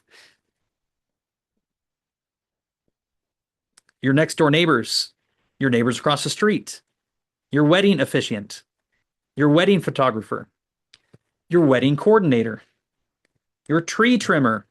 We just got a new one. I had been until yesterday referring a no-name company that did a good job and was known to do a good job. We were referred somebody personally, and I didn't recommend them until they came and took care of our yard. And I was like, I'm really grateful for this. They're local. It's a person. They run their own company. I want to support local entrepreneurs like me. If you can support local businesses, then you speak with credibility when you say support local business. You can make posts all day long about support local business, but if you don't have a reputation for sending business to local entrepreneurs, it doesn't land with credibility. People want to do business with authentic people, and you can choose to show up in an authentic way. Your school classmates, your dry cleaner, your mail carrier, your UPS FedEx delivery person. I keep a mailbox at the UPS store. It's a shipping address. We get large packages delivered there because we travel. I don't want to have to worry about them being at my door and porch pirates and all of that. I know at least by name, I know 5 people in the store, and they all know me. Now, I don't get to cut line anymore because they changed the way the whole thing works. Like, I don't want to cut people off, but like if I'm there to pick up mail, I'd like to I'd like to be handed my mail before all the people that are looking to ship out mail. I got to pay for stuff. I'm just in there for a quick stop. That's okay. I don't need the shortcut, but I'm so happy that they're watching out for me. And I know that they know we're in real estate because I've learned their names. Your travel companions, your theater companions, your golf buddies, your tennis partners. I know an agent that he generated, I don't want to get the number wrong. I know it was over 10 million in volume. It was a lot of money. He generated over $300,000 in real estate compensation in a single year because he plays pickleball. All the people, now that's not all his entire business. He runs a business of like $30 million in production, but over a third of it was from his pickleball that he played. He's like, I like playing pickleball, and so I'm going to do it a lot. And if I want an excuse for playing a lot of pickleball, I'm going to make sure I get business out of it as well. Your card playing friends, your hunting, fishing friends, your hobby friends, people from your religious congregation. We've got a guy named Ethan that I work with.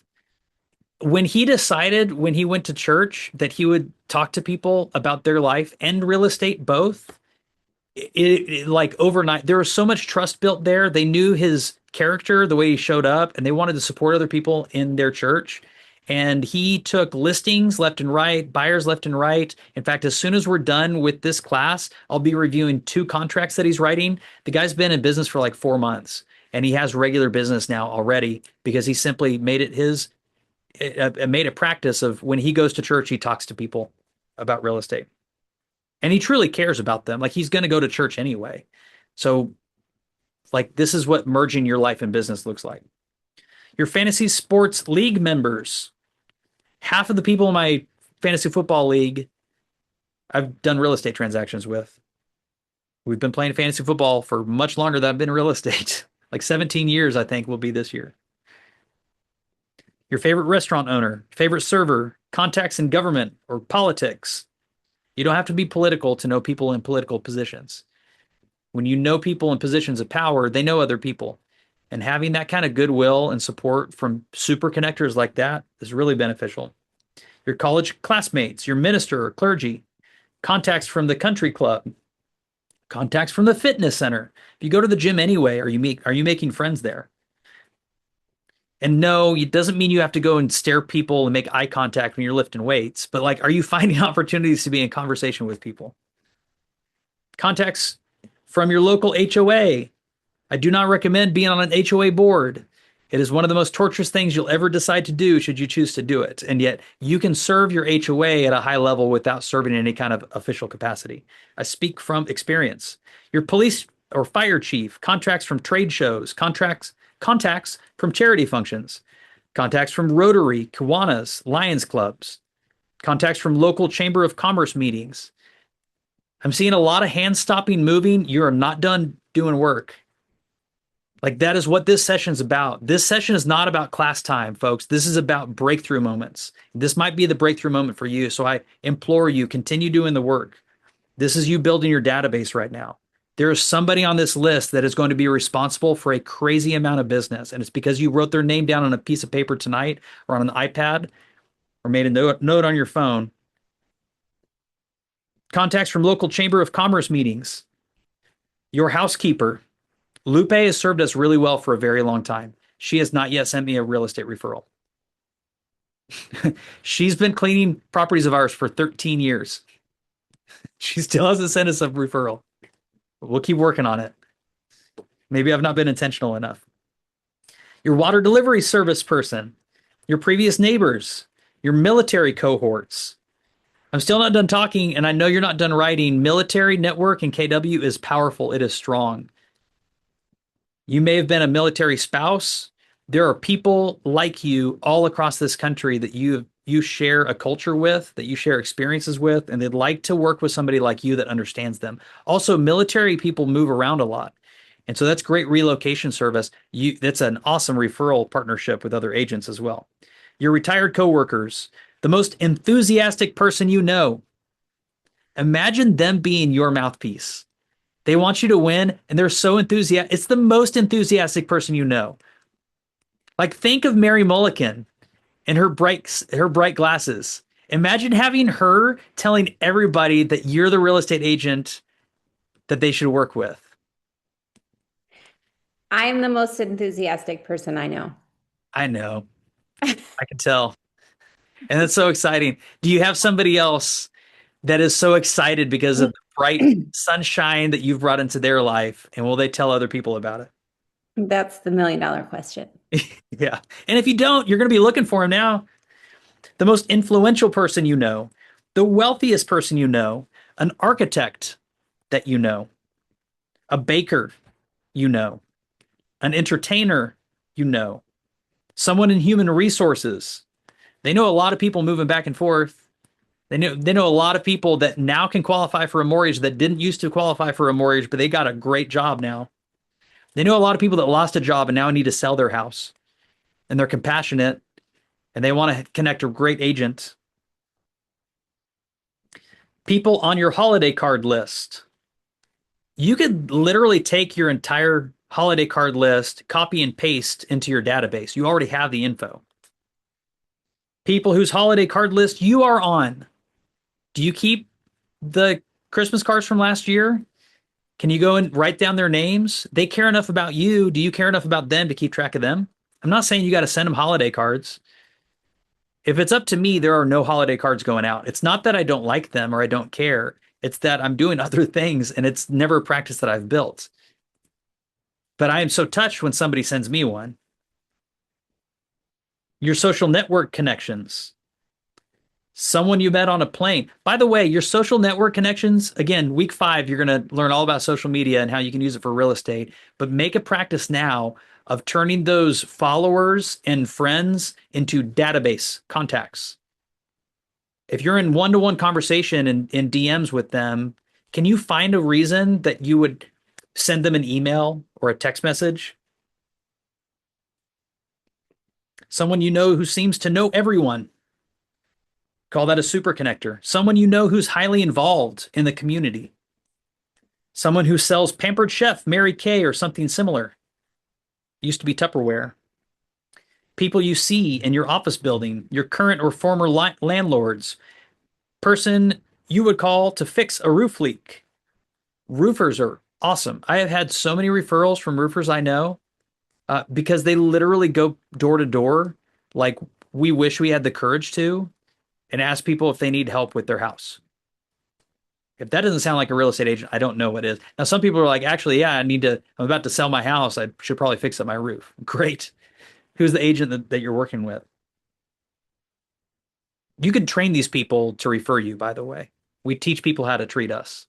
And so if you know that that's a person you want in your corner, go tell them, hey, do you have a go-to real estate agent? When you find people looking to move, who do you refer? Well, I don't have, actually, you do. It's me. I'd like to refer you. Can we have an agreement? Ask for it. Ask for the closing. It starts with people. People from industry or trade groups, people you've met at a party recently.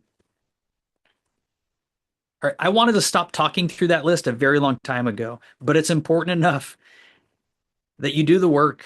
This is what your business is built on. So the third step is communicate with your database. And there's more activities that we have involved with this. But here's the thing, it involves phone calls, and we're going to talk about these phone calls. We're actually going to make the phone calls. What I'm going to encourage you to do this evening, if you're on the East Coast, it may be a little bit late. I'm not going to encourage you to make a bunch of phone calls to people.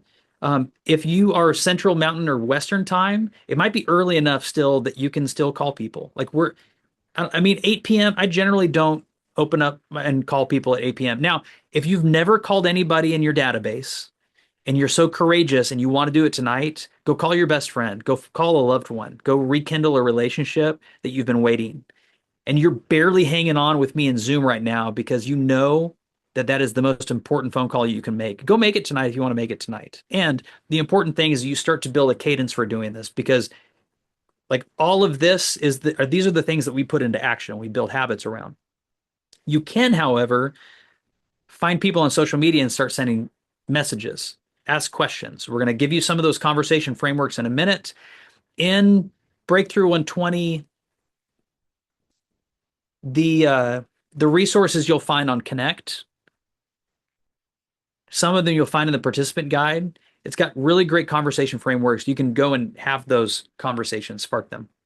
Okay, so touches are the instances of communication you have with people. I call them conversations because I want them to be conversation. I can reach out and I can touch somebody's life, but really what I'm looking for is a two-way conversation. Erwin, a text message can be great. It is never going to have the human impact of a voice-to-voice or a face-to-face connection.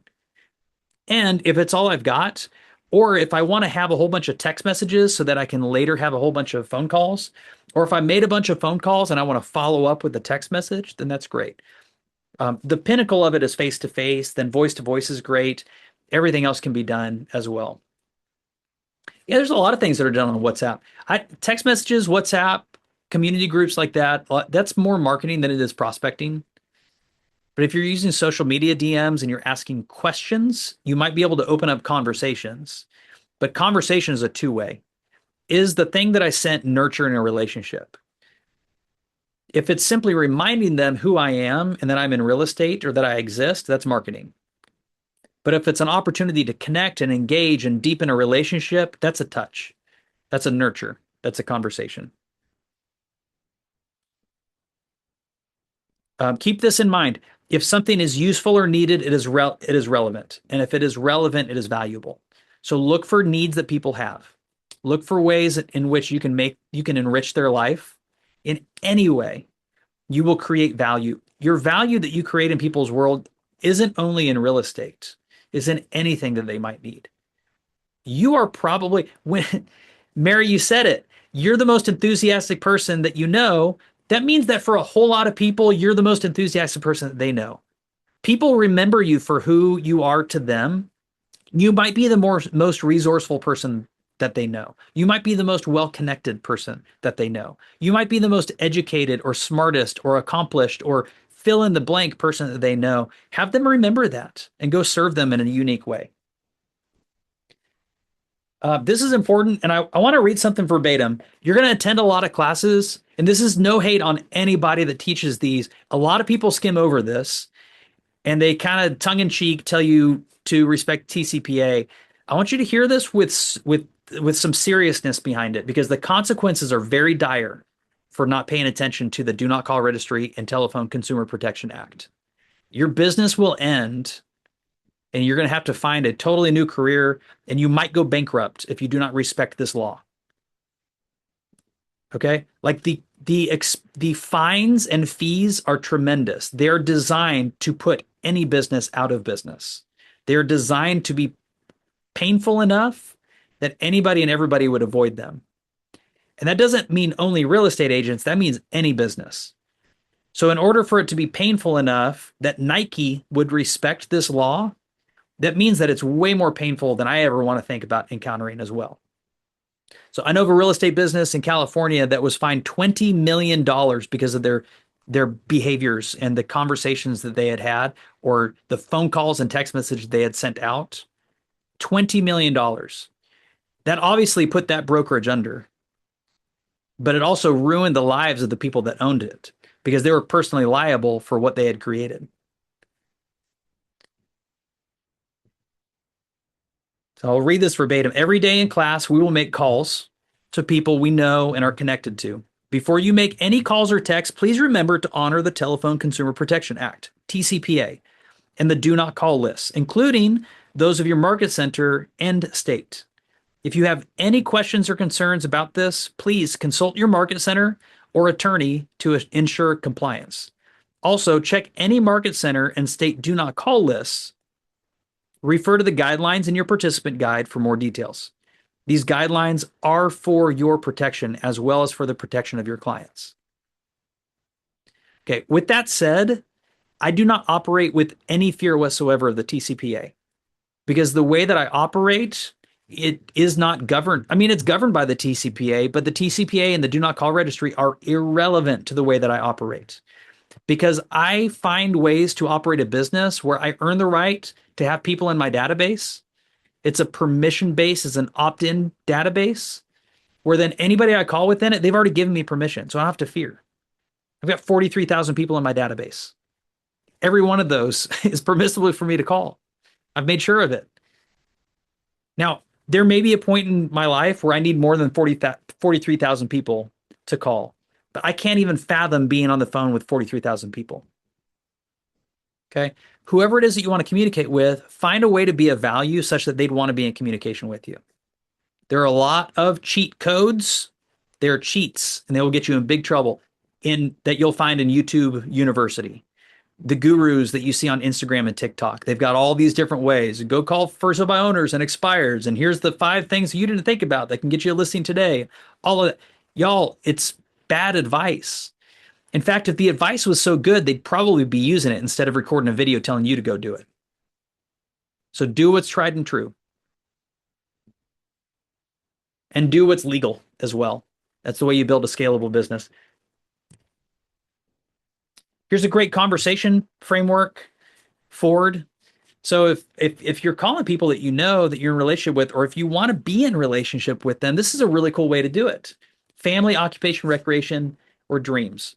So how's your family? Now, if you know that it's a rough family life, or if they have no family, skip this and go to the next one. How's work? Maybe they're a super business-minded person and they have a family, but they don't want to make small talk. But you want to find a way to connect with them. Hey, how's business? recreation? What are you doing for fun? Like, have you thought about retirement? Where are you going? Dreams, what are you looking forward to? I asked you at the beginning, what do you desire? I want there to be some kind of emotional connection between us during these class sessions. It may be months before we connect again, face to face in any kind of way. So, how do I leave a lasting impact? I'm going to start with what's important to you. What are you looking forward to? What do you want? What do you desire?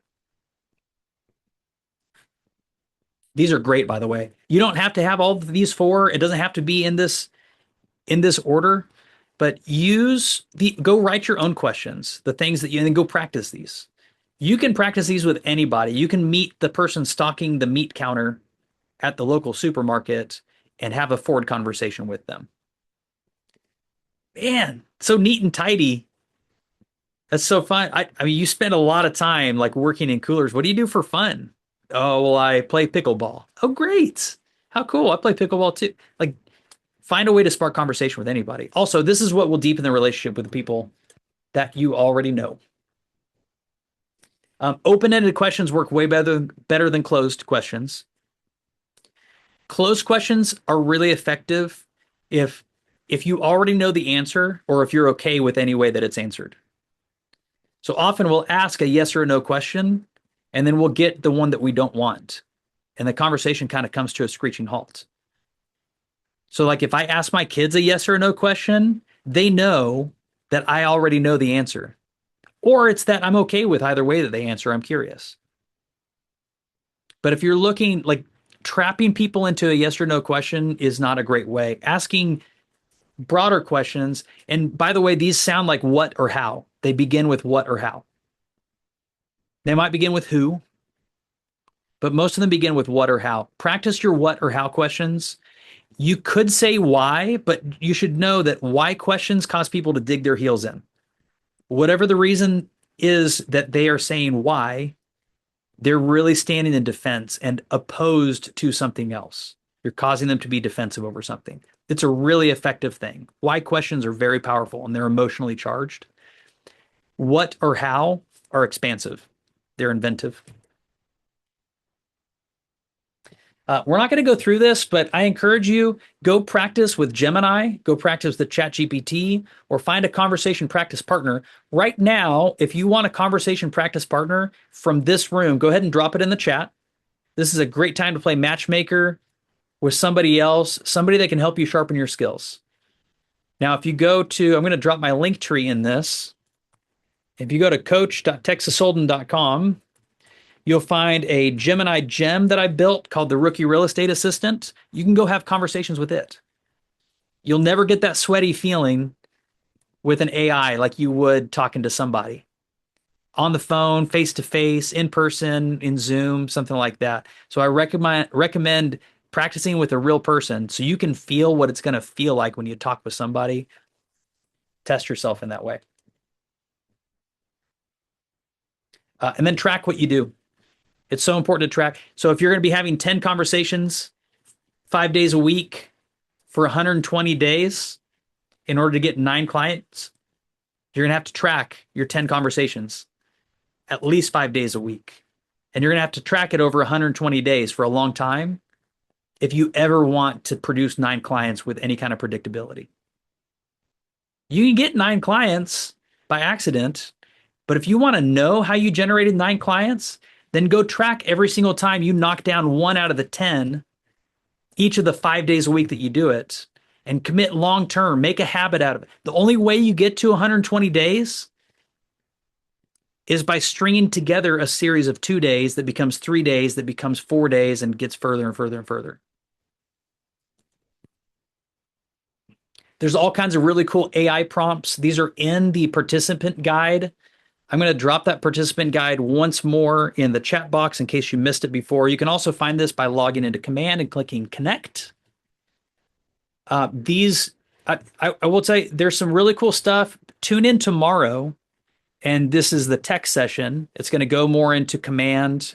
It'll go more into AI. Here's what's really cool. You can use AI to boost your real estate business. Nowhere on this list does it say write marketing copy. AI, also in the guide, it says that AI will not replace real estate agents. I disagree with that. It's going to replace a whole lot of them. It must not replace you, though. It will replace the real estate agents who use AI to replace themselves. AI will replace you if you use AI to replace you.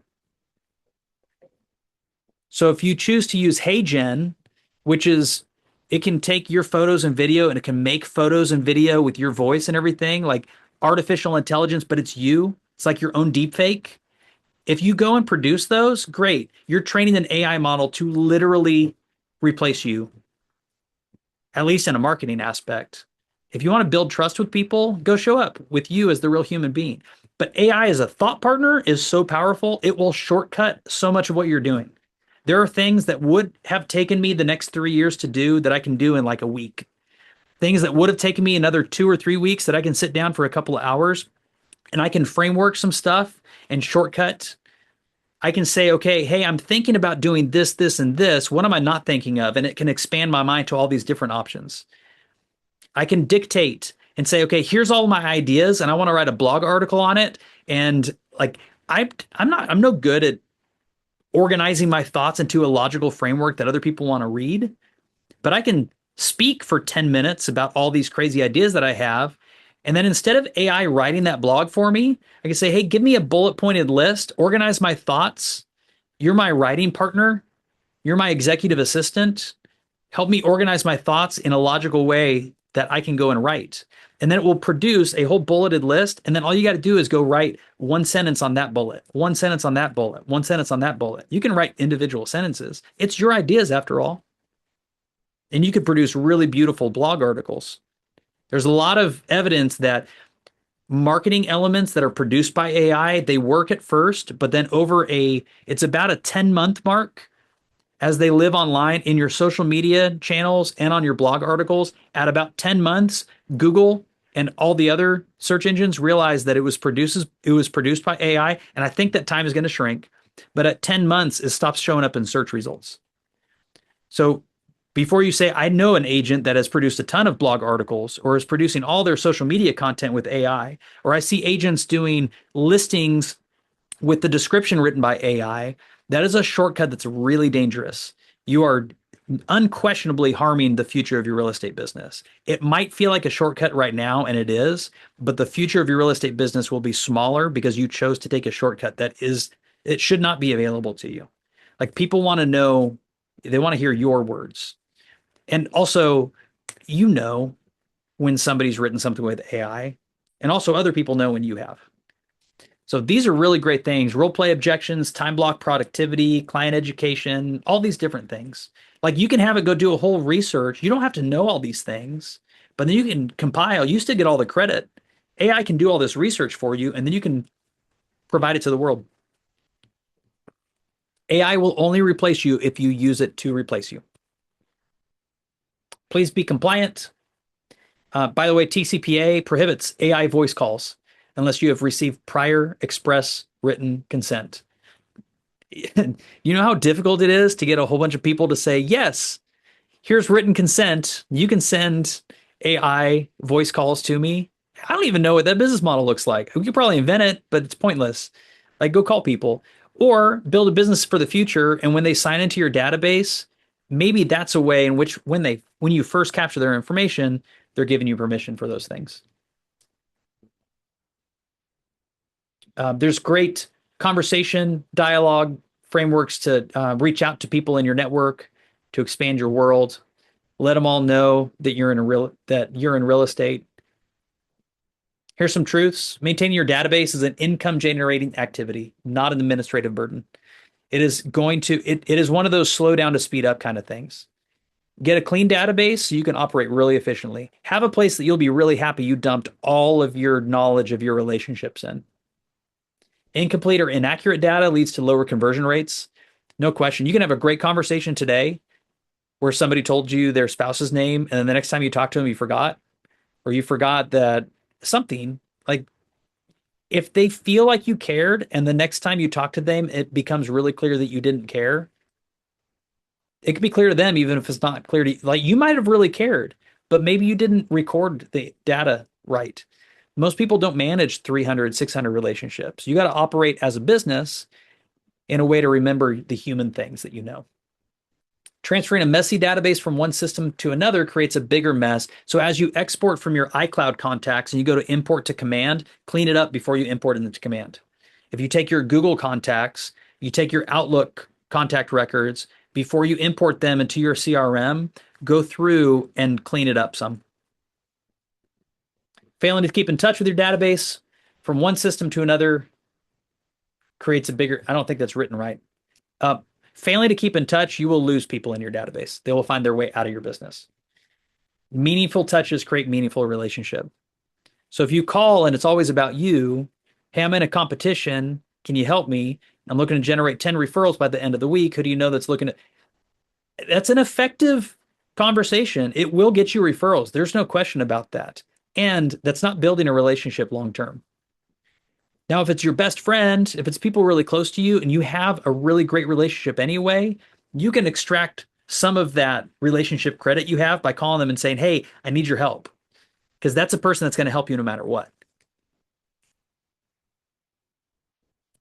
The rest of this about win the morning, win the day. We've been kind of talking about this over time, but I'm just going to encourage you, please be aware of how you charge yourself up. It's so important. Stack yourself with energy that's so deep that as you go and invest in other people, you still have more to spare.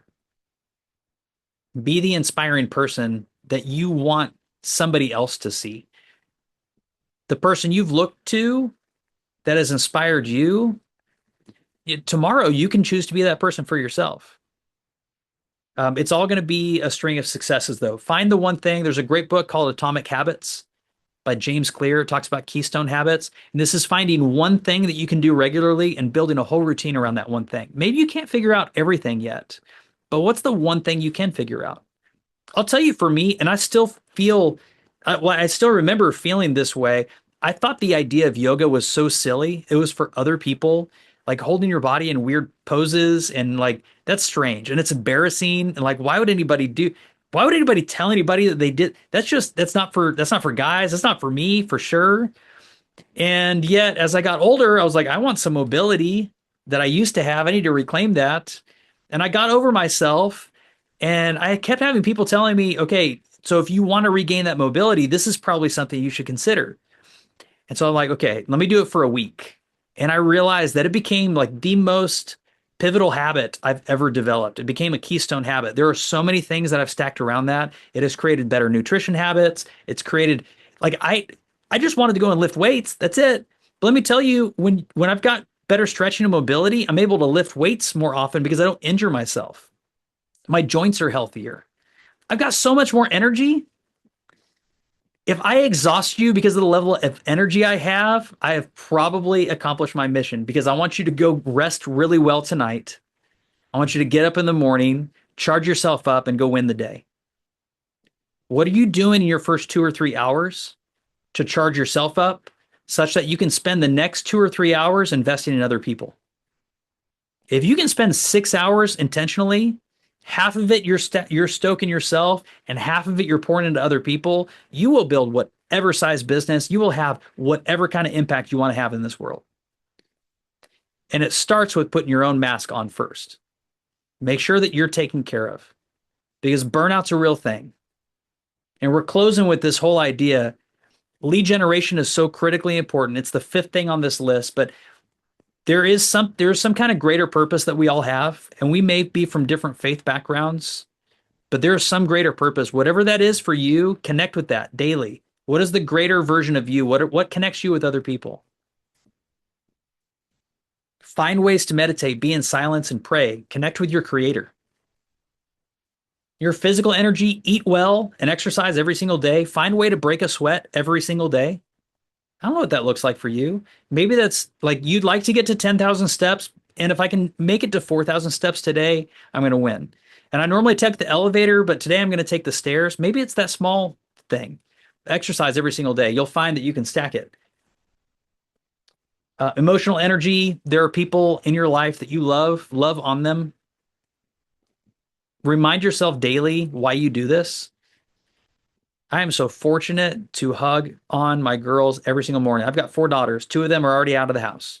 One of them gets married in August.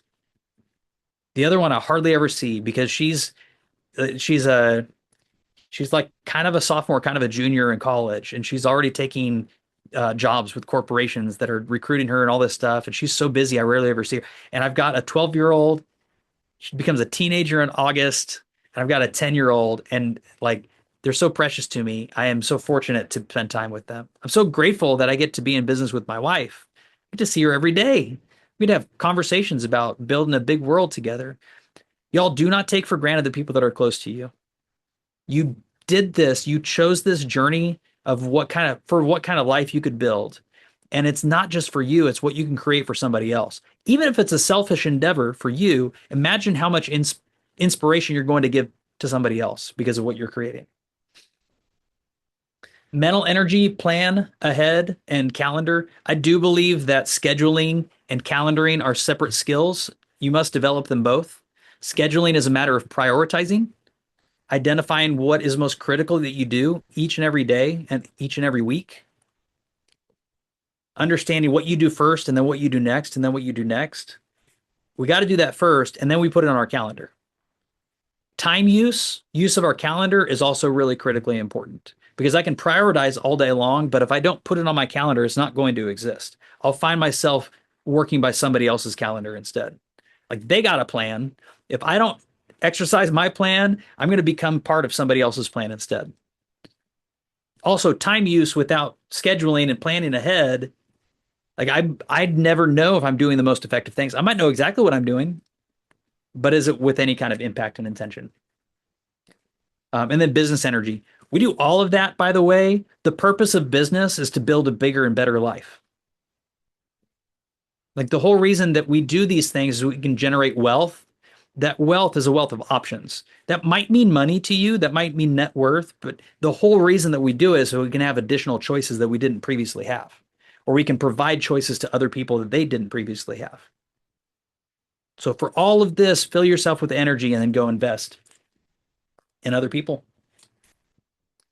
It's how you build business energy. And I will tell you, you choose to spend the next 120 days lead generating every day, making it part of your lifestyle. You will be so energized. You will see a different version of your business. You will string together successes. You're going to build a pipeline. And maybe for the first time ever, you're going to be able to look 90 to 120 days out in the future, and you're going to see the money that you've already made that just hasn't shown up yet. And you're going to breathe easy in a different way. You're going to have a chance to invest in yourself, in your business, in someone else, in a vacation. You're going to do something. You're going to experience something different in your life than you have been in the past. Or maybe for the first time, that big, bright future you see 5 or 10 years out, you can finally see where right now connects with that because you see it showing up. It takes consistency. And the whole reason I'm here tonight, and I was here last night, and why we've got more instructors are going to be showing up over the next 4 weeks is because we believe in you. We believe that this works. Everybody you're going to hear from has experienced some kind of transformation from these systems and these models, and you're going to hear all these different stories. So glad that y'all chose to spend your evening with me. I know we're 16 minutes over and we lost part of the crowd. Thank you. Like, I love it so much that you stuck around. Something good came out of this. Go take action on it. I love you. Go love on somebody else. We'll be back. I won't be back for another session, but I'm so grateful I got to spend this time with you. Come back tomorrow for the tech implementation. Then next week is lead follow up. Thank you. Thanks, Seth. You're so welcome. I'll see y'all real soon. Thank you. Good night. Good night.